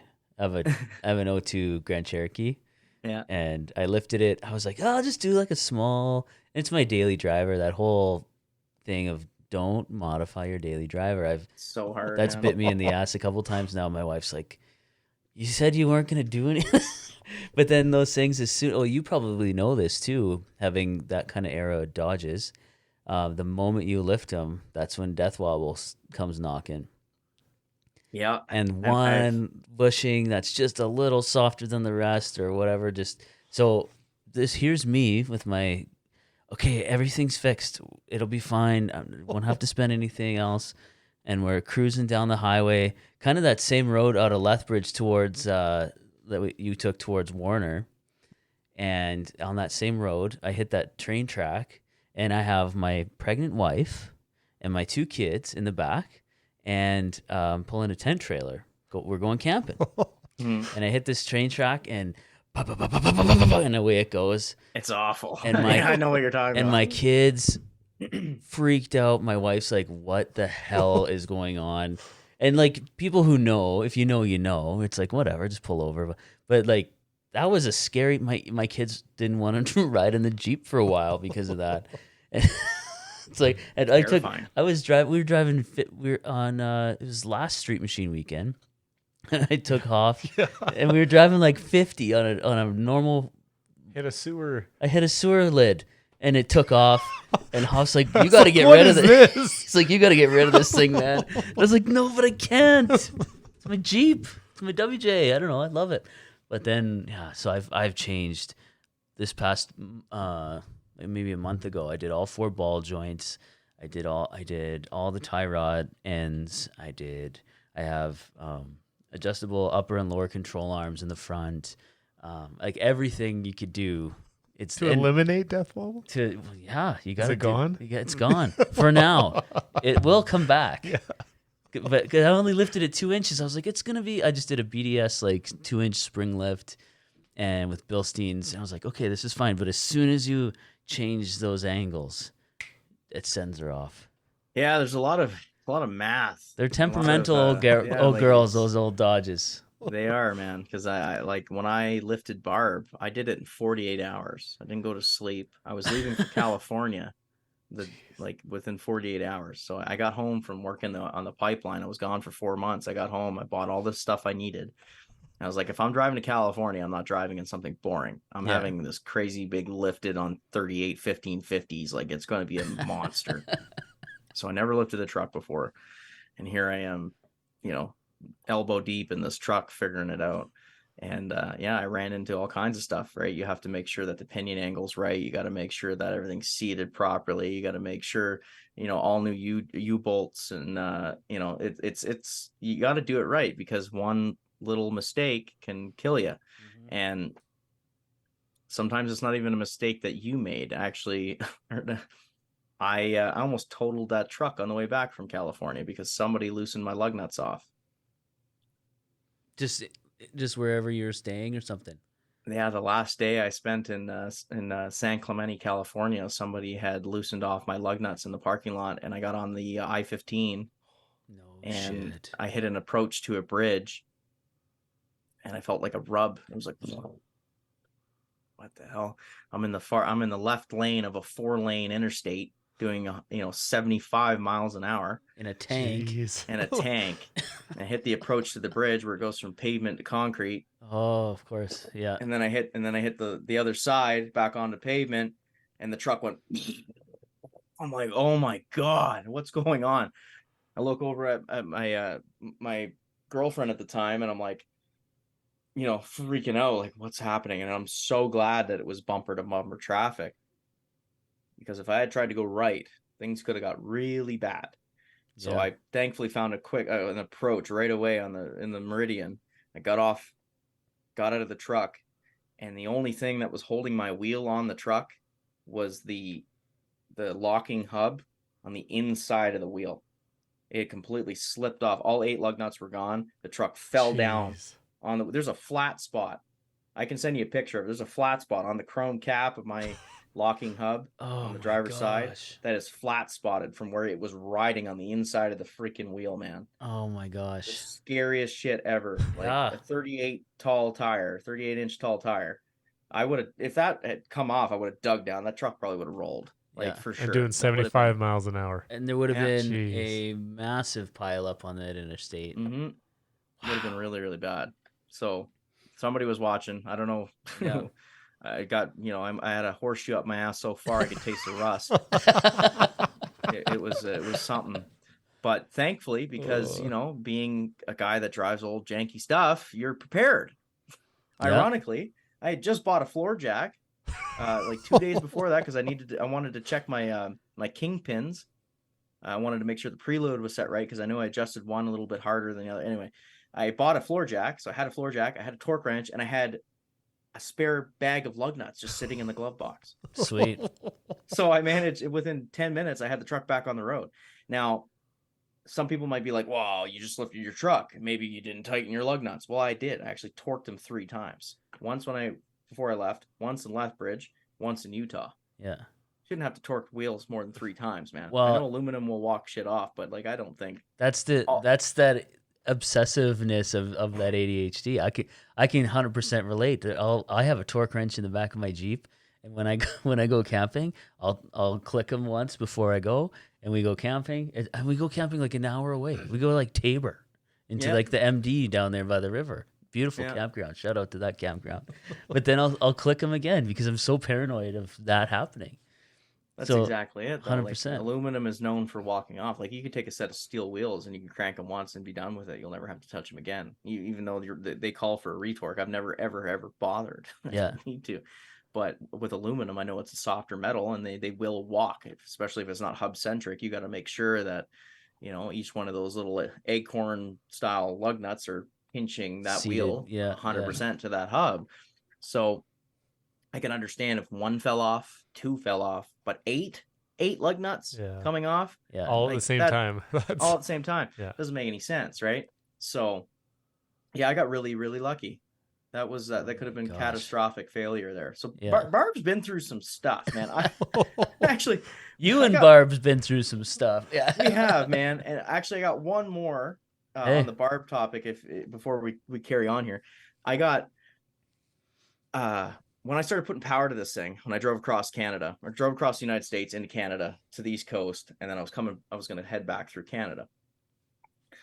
I actually managed to snap both return springs in my VE injection pump in 6 pieces. I had no idea though, right? I thought it was injectors. I thought I was having a fueling issue. We spent hours trying to figure it out, and it progressively got worse as the drive went on. So I don't know if it was in 6 pieces when I left, but it was getting close to that. So here I am, hauling a 27-foot V-nose enclosed trailer that I was hauling back for a guy. Popping and crapping. It was brutal. Like smoke rings were coming out. There was like a RPM range that was adequate. Like you had to get into that RPM range or you were screwed, right? So super slow going, get into it, and then you just maintain that. I drove like 4th gear across Canada. And then when I got into Northern Ontario, I was pulling hills in first with my 4-ways on. I drove across Canada. That's why I love 12 valves. You can't kill them. I washed the hell out of the inside of that block with diesel fuel. It was just dumping fuel. It cost me $2,000 in fuel to get home. Jeez. But people would be like, "Well, why didn't you just get hauled home?" Well, there was a logistics issue. I had a trailer that a guy paid me to haul, and then it was just a big mess around. It was like I spent $5,000 to have my truck hauled home, or I just try to get as far west as I can before she pops. Chances are someone along the way, right? Yeah. Worst case, man, I'll just buy another engine when I get home, right? Pay $1,500. Back then, you get a 12 valve for $1,000, $1,500. So I said, screw it. Well, we'll just hammer down. Somehow, I made it all the way home. I even had enough time to drop that damn trailer off at buddy's house. I dropped the trailer off in Sherwood Park and I boogied back home. Yeah. And then, sent the injection pump out, and lo and behold, 6 pieces were the Wow. return springs inside there. So it was, it's proved itself. I put 90,000 kilometers on that truck since I bought it 6 years Sweet. ago. Wow. I've driven it everywhere. That's cool. Yeah, man. Memories. Been one hey? hell of an adventure. Yeah, it's great. So then enters the General. Let's talk about the General for a bit. Mm-hmm. And Sure. your change like on your YouTube channel into more automotive content and what's I know there's some stuff that you probably can't talk about, some of your plans, but are there any plans for it that you can talk about? Well, excuse me. The Charger is going to be making one of the biggest comebacks, I think, like in not in automotive history or anything, but like in I guess in my world, because the last time I drove it, it was a jalopy piece of shit. Yeah. Like it didn't run great. It leaked oil. It burnt more oil than a Honda. I was putting more oil in this car than it was gas. Yeah. Okay, it was bad. All the valve seals were probably dried right out. It was not good. And so now we've got bare disc brakes on all 4 corners. We've got Hotchkiss rear sway bar. We've got QA1 shocks, adjustable shocks on all 4 corners. We got upper and lower tubular control arms. We got a tubular K member. We got a front tubular sway bar. I guess they're all tubular, but front sway bar. Brand new Borgeson steering box. So like I'm doing it right this time. With the truck, I just kind of started slapping everything on it. Yeah. I'm doing this car right. It needs to stop and steer. Those are the 2 most important things to do, in my opinion. First, make the car stop and steer. Guys will throw tons of power in an engine, and everything else is not accommodating that. Yeah. So my plan is to have it back on the road and debut it at Tournament Burnham next summer. That's awesome. And I'm gonna nuke a set of tires. So I've got a 383 a mild cam in it. I don't know much about the engine. I bought it off a guy, but it's a good runner. And so I'm gonna slap that in there. I got an A833 23 spline 4-speed transmission for it with a Hurst pistol grip. Sweet. And I've also got a full 3-inch American Thunder exhaust system for it, with a Super 4E mufflers, 2 Hooker electric exhaust cutouts, 3-inch exhaust cutouts with downturns. So that's gonna be rowdy. A Holly 750 double pumper, brand new, ready to go. I just bought a brand new dual diaphragm Bendix style brake booster from Dr. Diff. So that should be good enough for those disc brakes, kind of keep me stopping where I need to stop, and not just maybe sometimes with a single diaphragm. I don't think it'll really do the trick. Yeah. That car was originally 4-wheel drums. Okay. Yeah. So yeah, and I got those TMI. It's going to be awesome. Like I'm not doing a pro touring car, but I'm making it into something that you can turn key and drive cross country. I was gonna say it's sounding like a pro touring car. It's getting close. There's nothing cooler though than those big full body cars, and that they can corner like a Japanese car. You know what I mean? That's what I'm saying. It's so cool. Like it's even super cool. those Chevelles or the GTOs, what are they, A bodies, or any of those types of older 70s stuff, 60s and 70s stuff, and they're just huge. But they just go and they dominate at like autocross or on the track. Like they can handle it. It's like it's on rails. That's the coolest. And that's exactly what I was shooting for. I wanted something that like when I jump behind the wheel of it, I could handle it. I know what it's going to do, because I found with how I used to drive it, like, man, if you only knew half this stuff. I drove this car around with no exhaust, like open manifolds for years. Serious? I was broke, man. I couldn't afford to get this thing going. Like, open manifolds on 440? Oh yeah. My gosh. I heat soaked a friggin' starter, man. Like it was stupid. I was cutting the exhaust off because I wanted to put a new exhaust system on it. I ran out of money, had no money. And in the process of cutting the exhaust off with a Sawzall, I ended up cutting into the rear brake line. So the car hasn't had rear brakes for 7 years. So I was like, screw it, whatever. We'll just have burnouts all the time Yeah, that I instead. was just gonna say that was just you wanting to do burnouts without any Yeah, That's cheap a line luck. poor man's line luck. Yeah. Yeah. And then driving to work one morning, I grenaded a wheel bearing on the white mud in Edmonton, Hmm. and then had to limp it all the way home. And then I think the spindle might have been bent from Mm. that because I was never able to quite get a bearing seated on there Mm. without it burning out. So I put one on, I repacked. Like I never did any of this stuff before. It's crazy what you can do if you just try. Yeah. I never did any of this shit in my life. I And grenaded a wheel bearing. Now what? Well, here I am walking around a junkyard somewhere in northern Alberta where a guy has a bunch of Mopars trying to snag a friggin' hub off a B body Mopar so I can go home and knock the braces out and put a new set in there and pack the bearings and put it back together and make it work. And then I thought everything was good and take it for a drive. And then I hear a whoa, whoa, whoa, whoa, whoa. I'm like, uh-oh, bearings going again. So I limp it home, pop it apart again. It was too tight. The end play was too tight. Like it was backed off and that was backed up. But it was just, it was seated. It must have been bent, I think.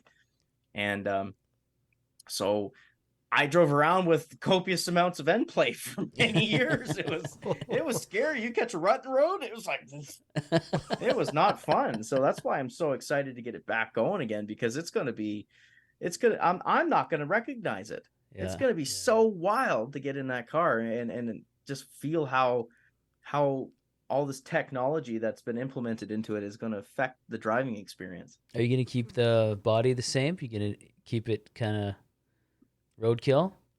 I am, yeah. I love So it. That's it awesome. definitely, I've done some frame strengthening.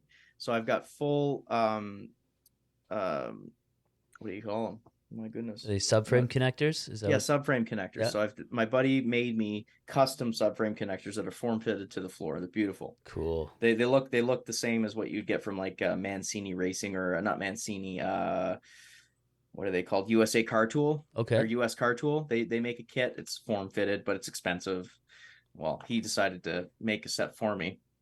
So that's good. Strengthen that up a bit. I'd like to do torque boxes and all that other stuff down the road, but I've got some inner rocker issues, right? There's definitely going to have to be some body work down the road, but right now I'm just trying to get it running and then start focusing on the aesthetically pleasing aspects of it. Right now, yeah, like it's got a rustic look to it, and I don't really want to paint it because it's gonna irk me to get paint chips. And once you start making things nice, you don't want to drive them.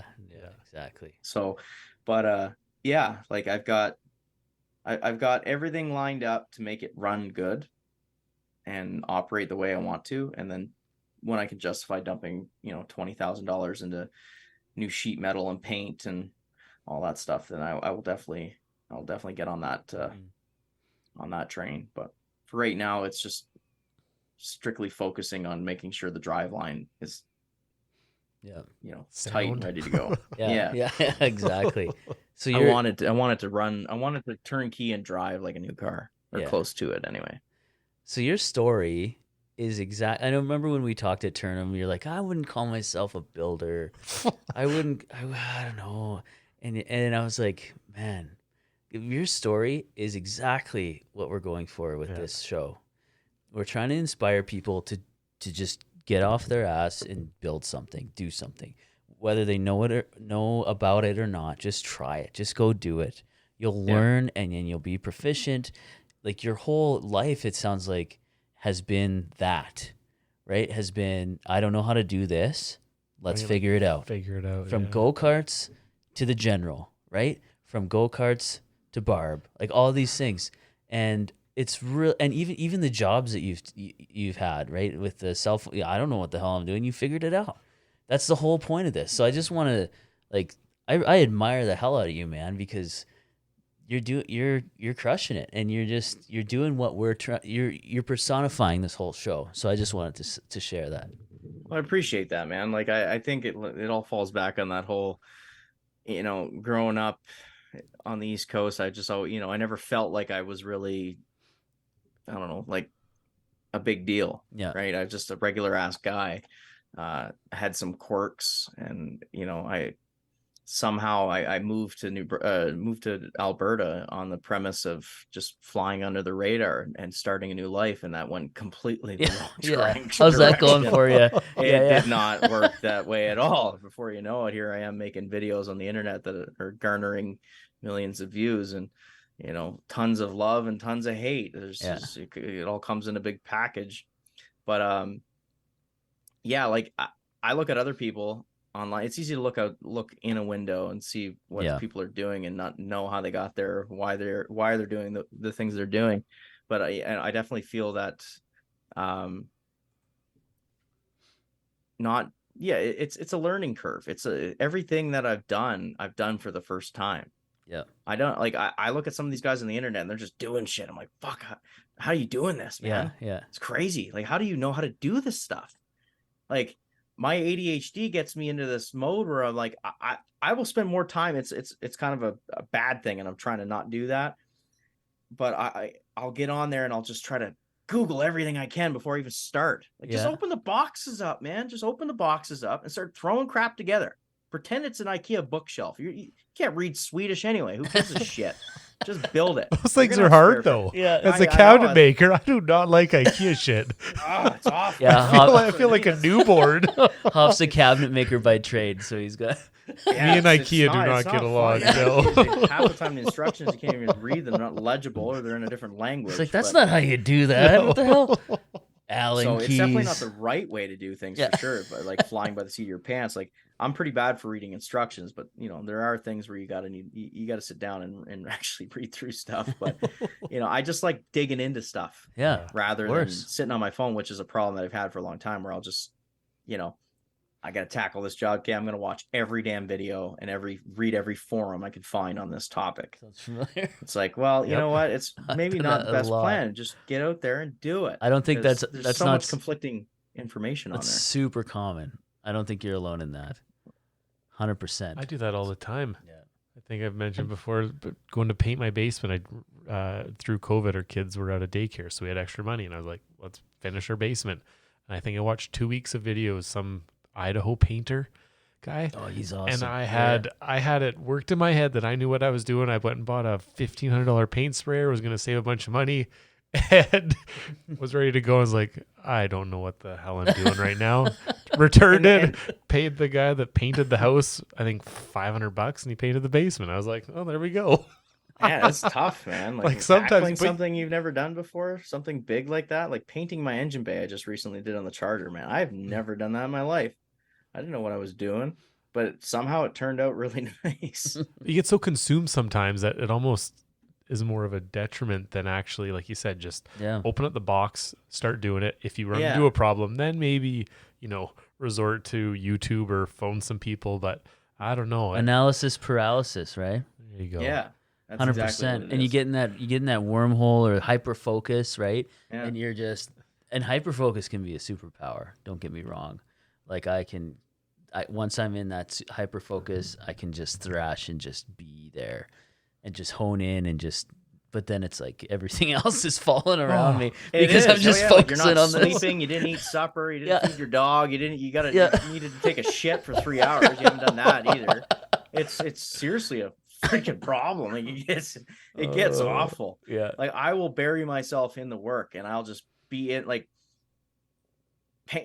just grinding down the engine bay. People are like, why didn't you just rent a sandblaster? I'm like, I know. Why didn't I? I know, right? Yeah. Why did I spend $40 in cookie discs and flapper wheels and wire wheels and sit there inhaling probably lead paint for all I don't know what the hell they used in that old paint, just grinding the hell out of it. Took me a week, man. Yeah. Actually, a week over the course of a month. I get bored of it. I don't want to do this anymore. It sucks. And then once you get into that mode, you're like, you're not seeing any progression. So you're like, wow, you're getting, your motivation. You're not getting dopamine because you're not seeing any results. And it's so then you go play Call of Duty because that's guaranteed dopamine every time, right? You go play a couple video games or you go binge watch a TV show on Netflix. And then people are like, so how's the car coming? You're like, well, let me tell you, I haven't done a goddamn thing in 2 weeks. So yeah, it's a challenge, man. But my kill rate's up there. Yeah, my KD Yeah. ratio is mint. Yeah. Yeah, it Oh, could be a challenge for That's sure. awesome. But a lot of it comes down to being set up to do it. Like for a long time, I wasn't in a position to tear this car apart. Even though I wanted to, I knew it was a bad idea. And surprisingly, that was a good idea. They're not always good, but I had a good one there. I didn't want to tear the car apart because I wasn't in a position that I knew for sure. Like moving a car to a new place to live with 25 boxes of parts sucks. So now for the foreseeable future, I always bag and tag everything. I don't know how anybody can do this stuff and take it apart and just throw everything into a box. I can't do that. Every single nut, bolt, fastener, anything goes into a Ziploc bag with a Sharpie label on it. Everything. And I've got boxes of those all over the garage. So that way, when I go for reassembly, it's easy as shit to put it back together because you've got everything labeled and you know where things go. 100%. Right? Yeah. So It's like the IKEA instructions, right? Yeah, exactly. Just redneck. Bag AA. Just sandwich bags and Sharpies. Oh, that's funny. That the Sharpie and a sandwich bag is a car guy's best friend. Oh yeah, for sure. So you don't lose stuff because I've done it. Mix match bolts and nuts and where's this go? Oh yeah. I don't remember Holy where that goes. shit. We'll figure it out when we get there. Gotta rewatch that 2 weeks of YouTube videos and see if I can see that same nut and bolt that I have. Oh yeah, I know. I've done it too.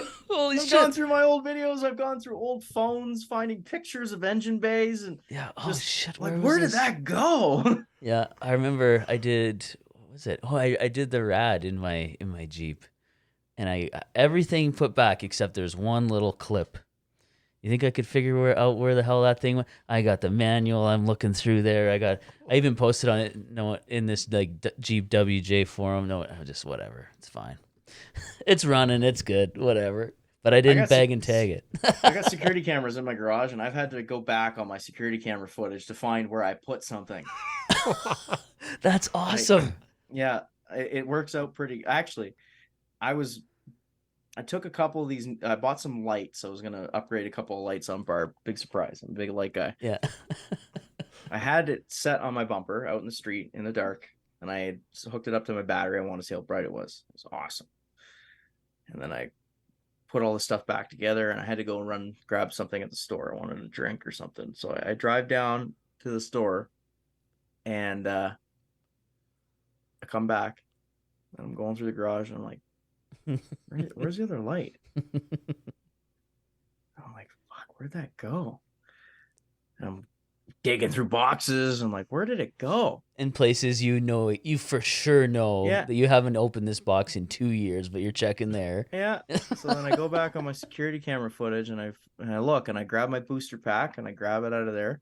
I bring it in the garage, shut the door, get in the truck, and drive down the damn road with it on the bumper. $100 freaking spotlight is left on my bumper and ends up somewhere on the street.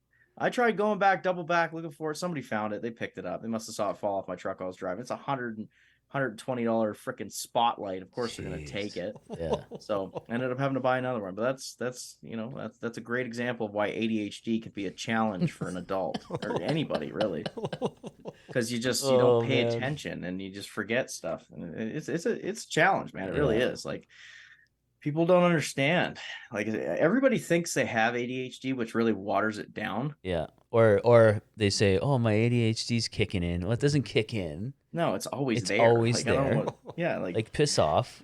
I know. And TikTok is just I'm offended full of right that now. I'm like, I've been a lot better since I've been on medication for it, but when I broke this down and tried to explain it to people, like, I will be down here doing something on the computer, and then I'll go upstairs, I'll put a kettle on, boil some water to make a coffee, but then all of a sudden I got to go take a shit.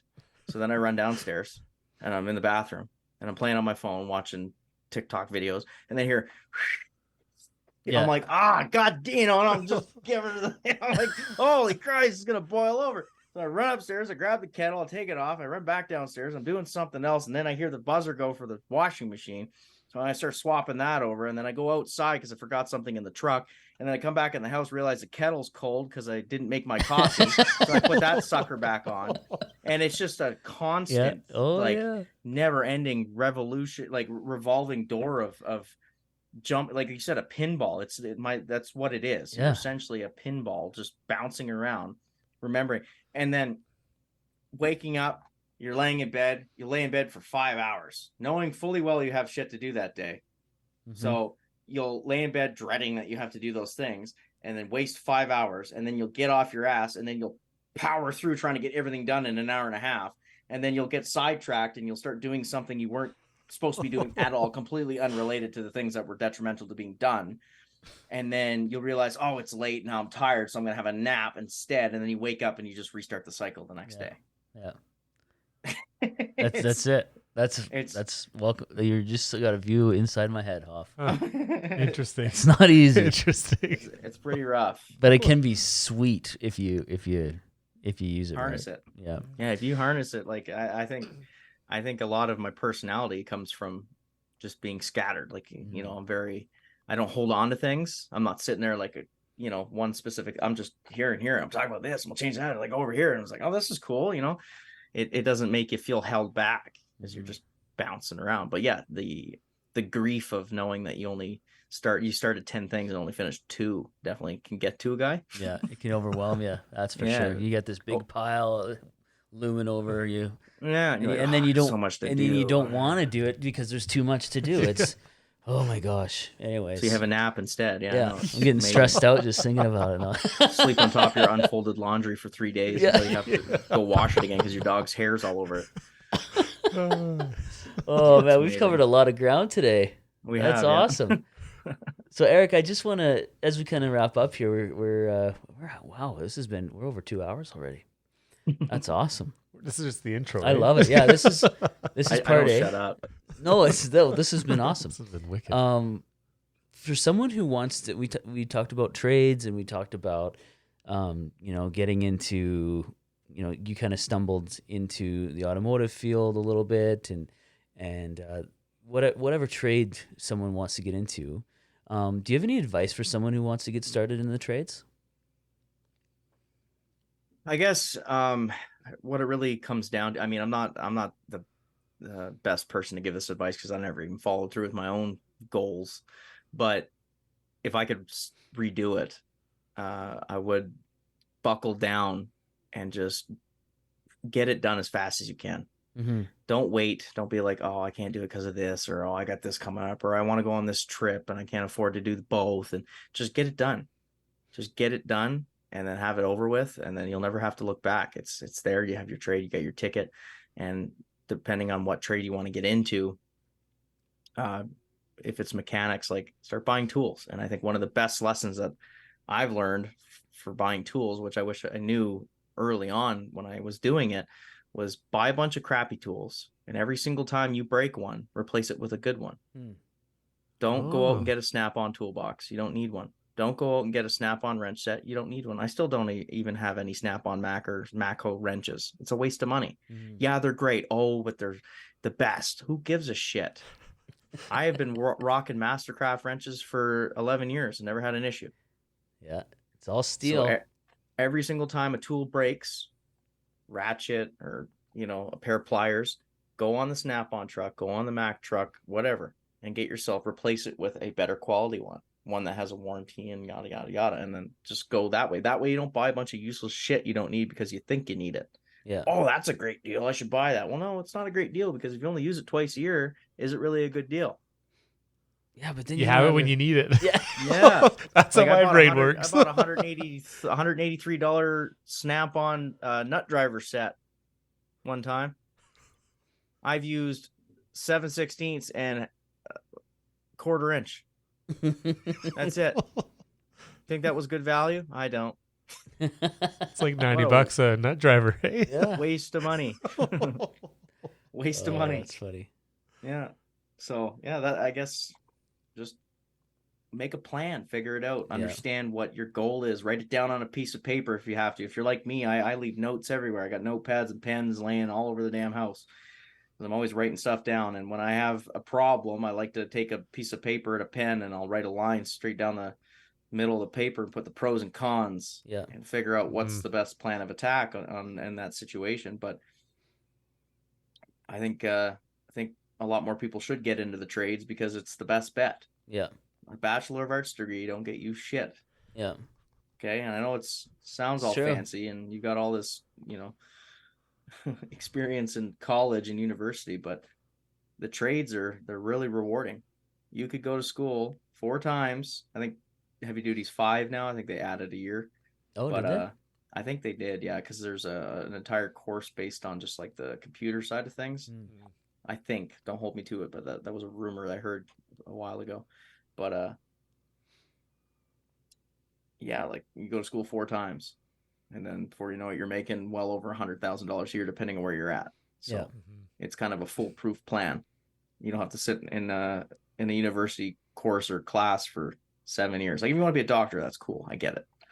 But not majority of people don't go to be doctors and dentists and orthodontists and pediatricians and all this stuff. Like that's not what they're going for. They just don't know what they want, and they're confused by life, and they think they have to do something they definitively love. You don't have to love it. You just have to enjoy it. That's and then eventually it's an acquired taste, and you just tend to like it more depending on what it is. And if you don't like it, well, hey, guess what? You're only out like what? What's the end all be all cost in a trade? Like $5,000, I think. Cost you $5,000 in the course of the entire, schooling process. And that's a rare and that's if your employer doesn't pay. If your employer pays, so you don't have to pay for school. You're on AI or EI. You're on EI, and there are also completion grants and stuff. You get like I think your first year you don't get nothing back. Your second year you get 1,000. Your third year, or no, first you get 1,000. Second you get 1,000. Your third you don't get nothing, and then I think in the fourth you get 2,000. And then there's one for completing the Red Seal too. I think it's like 2,500. Get paid. Yeah, you come for your books. I bet you break even. Tuition, you pay for your books, but you get your tuition back, I think is how it works. But if your employer is paying you, paying your schooling, all those grants you can still get, you're coming out ahead. Yeah, big time. Some employers pay their time like they're working too when they're at school. Yeah, that's a win-win. It is. You're not doing anything, and you're gaining all this knowledge. Bank cash. Yeah. Wow. Yeah, it's awesome. People need to get out there, man. Those trades are oil field in general. If you can just get in the oil field, in the trades, Alberta is, like I said early on in the podcast here, it's the land of milk and honey. If you are not doing well in Alberta, then you need to reevaluate what you're doing in this province, because this is the best place in Canada to have money in your pocket. 5% sales tax. If you're an automotive enthusiast, you don't pay taxes on registering vehicles. You don't pay, like, there's no, it's one of the best provinces as an automotive enthusiast to live, in my opinion. Yeah. And there's no like emissions control. Man, when I first heard about California, I was like, what? Oh yeah. California is beautiful to travel to, but I would never live there, man. I ran my Trans Am on open headers. Don't you have to get the emissions control every year? Isn't it yearly? Yeah, you got to get a smog test, I think, every year. Yeah.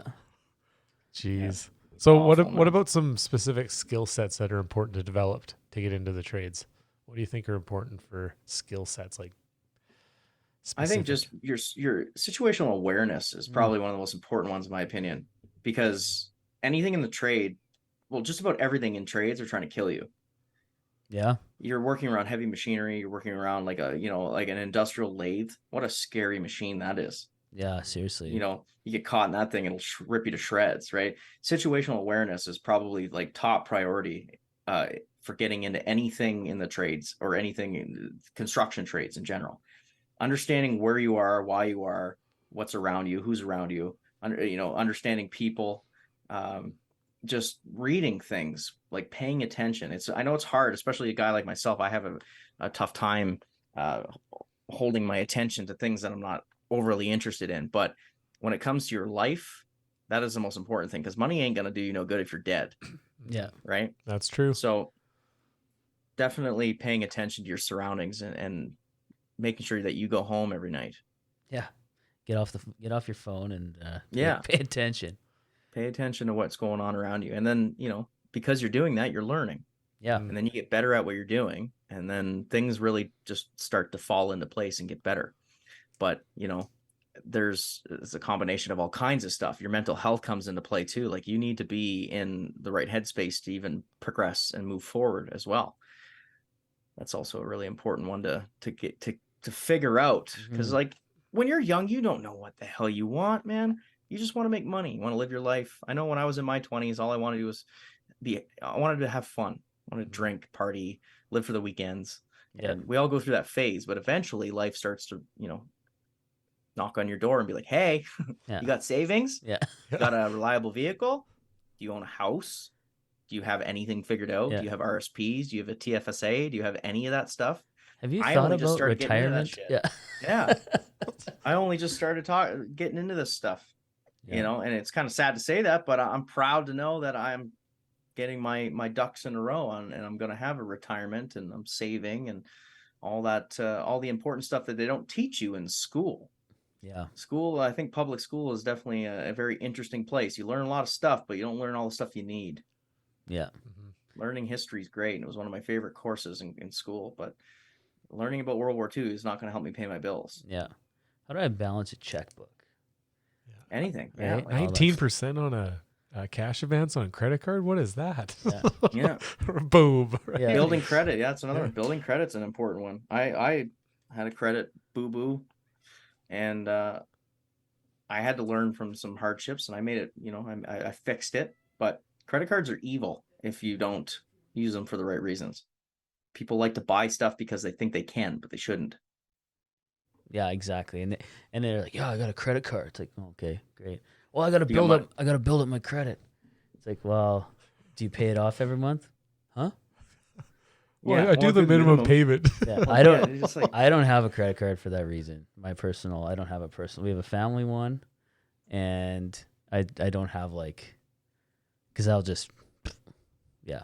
I've made some bad financial choices. Should have a credit card that's more than a few $1,000s. Like I have one credit card. It's good for $2,800, and that's all I need. Yeah. I can book a flight. I can book trips. I can buy parts. Pay for buy parts on the internet. Yeah, I can buy stuff online. That's the only thing that you need, really. I think that's what our limit is. No problem off of it. I think that's what on our family one. I think it's like 5 max. Yeah, and they're like, hey, you can the most you would need $5,000. Like, because as a family, the thing right? is if you can't buy it twice, you shouldn't buy it at all. Yeah. For a lot of smaller things, I guess that doesn't really work for a lot of other. $5,000's a good Costco trip, right? Like that's going around the aisle, not really especially caring what you're buying. It's a Costco trip and a tank of gas. That's what really. Especially with that family rebate everybody's getting, right? Yeah. Great one that the big boss man's giving us. Yeah. Yeah, that's a great one. Fantastic. Do you guys get it? I don't get it. So I'm not on that list, unfortunately. I don't get that rebate. I make too much money, I guess. Yeah. It's fine. But yeah, so pretty much just getting everything getting all your ducks in a row, I think, is probably the most important thing you can do. Mm-hmm. Spending less money than you make. It's really hard to do, but people, I'm telling you, your life will be pretty good if you just follow that simple instruction. Don't finance yourself into submission, and do not live above your means. Yeah. You don't need brand new shoes every freaking month. You don't need to go on a trip twice a month. You don't need all that stuff. Yeah, it's fun, but think long term, not short term. Short term is going to screw you over. Yeah. Long term is going to help you prosper and have a comfortable life. 100%. Because with the way things are right now, with how expensive everything is, no one's going to help you. You got to do it yourself. 100%. So last question, top 3. I mean, you can pick, maybe we'll pick automotive, I guess. Yeah. But if you want to dive into any other trade or any other area to answer this question, by all means. But the third question we ask all of our guests, top 3 starting out tools that you think every person needs to have in their toolbox. You might answer this with Barb on the old interstate bag of lug nuts, torque wrench, and a floor jack. There it is. Yeah, that's a tough one, man. Because there's so many good ones.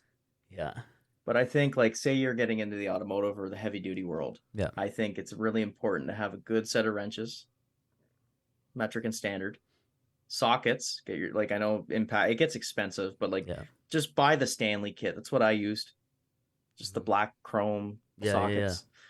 Your wrenches, your sockets, and a couple of decent ratchets. So get yourself a good, a decent, like Stanley, whatever. That's what I used for many years. Stanley 3/8, quarter inch, and half inch. And then, everything else kind of starts falling into place. Like, you can get all this stuff at Canadian Tire. Yeah. You get yourself cheap screwdrivers, cheap pry bar. Like, that's what I did. I went to Canadian Tire and I filled up a toolbox with all those little crappy tools that I knew were probably going to break.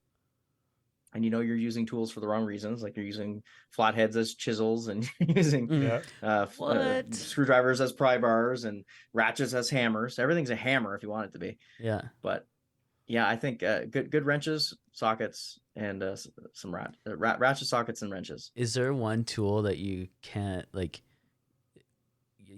without, or that's your favorite, or every road trip you're like, I got to take this? Yeah, I guess there's a couple. The torque wrench, obviously. Torque wrench is a must. Saying. You gotta have a torque wrench. It's and an extension in the socket for you. Yeah. But besides that, a decent socket set's always in the truck with me whenever I go on a road trip. Couple of really good flashlights, magnetic flashlights, because you never know what situation you're going to be working in. And then I like to bring my Milwaukee half-inch impact and my 3/8 stubby. Those are very. I'm a big Milwaukee guy, so Speaking I always my try language. To so is Hoff. yeah. Oh, yeah, I got quite the collection now. Hoff's whole garage is red. Oh, I love it, man. But yeah, got lights that shine on them. I'm just kidding. And the stubby.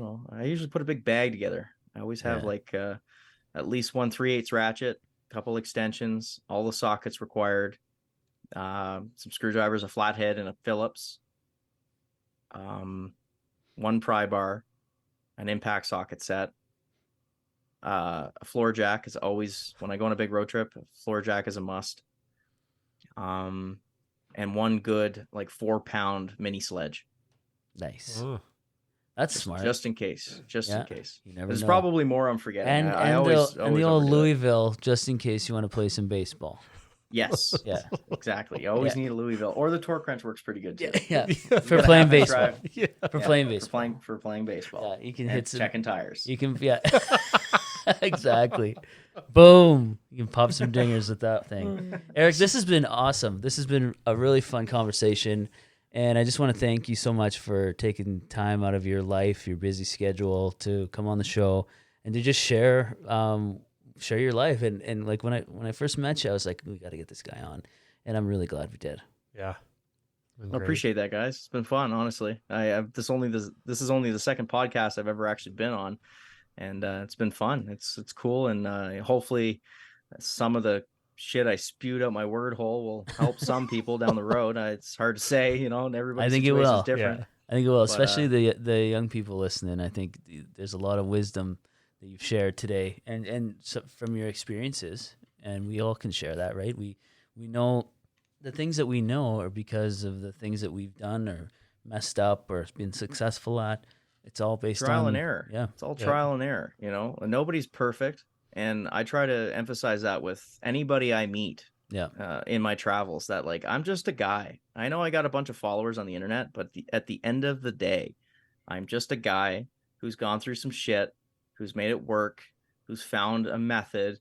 For every problem, there's a solution. You just have to find it and then implement that solution. Mm-hmm. And no matter how hard life gets, you just make it work.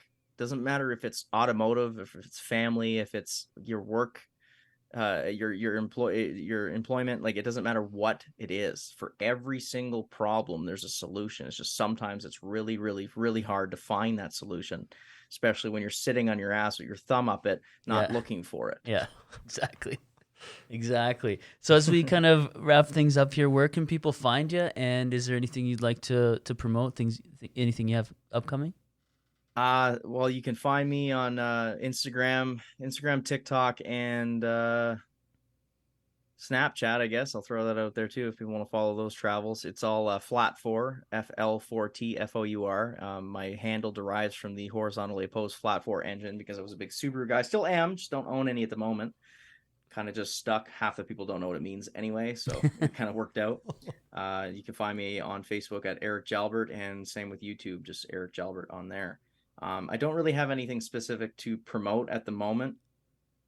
Just that stay tuned, because things with the General Lee are going to get pretty awesome. And I'm looking forward to sharing that part of my life with everybody. And, despite the fact that I'm getting lots of sponsors and partnerships for very, very expensive parts, I'm trying to make it as user-friendly and as, I guess, as humble as possible. Like anybody can get out there and work on their stuff. Like a relatable. I know it's tough to get a partnership with a big company like that.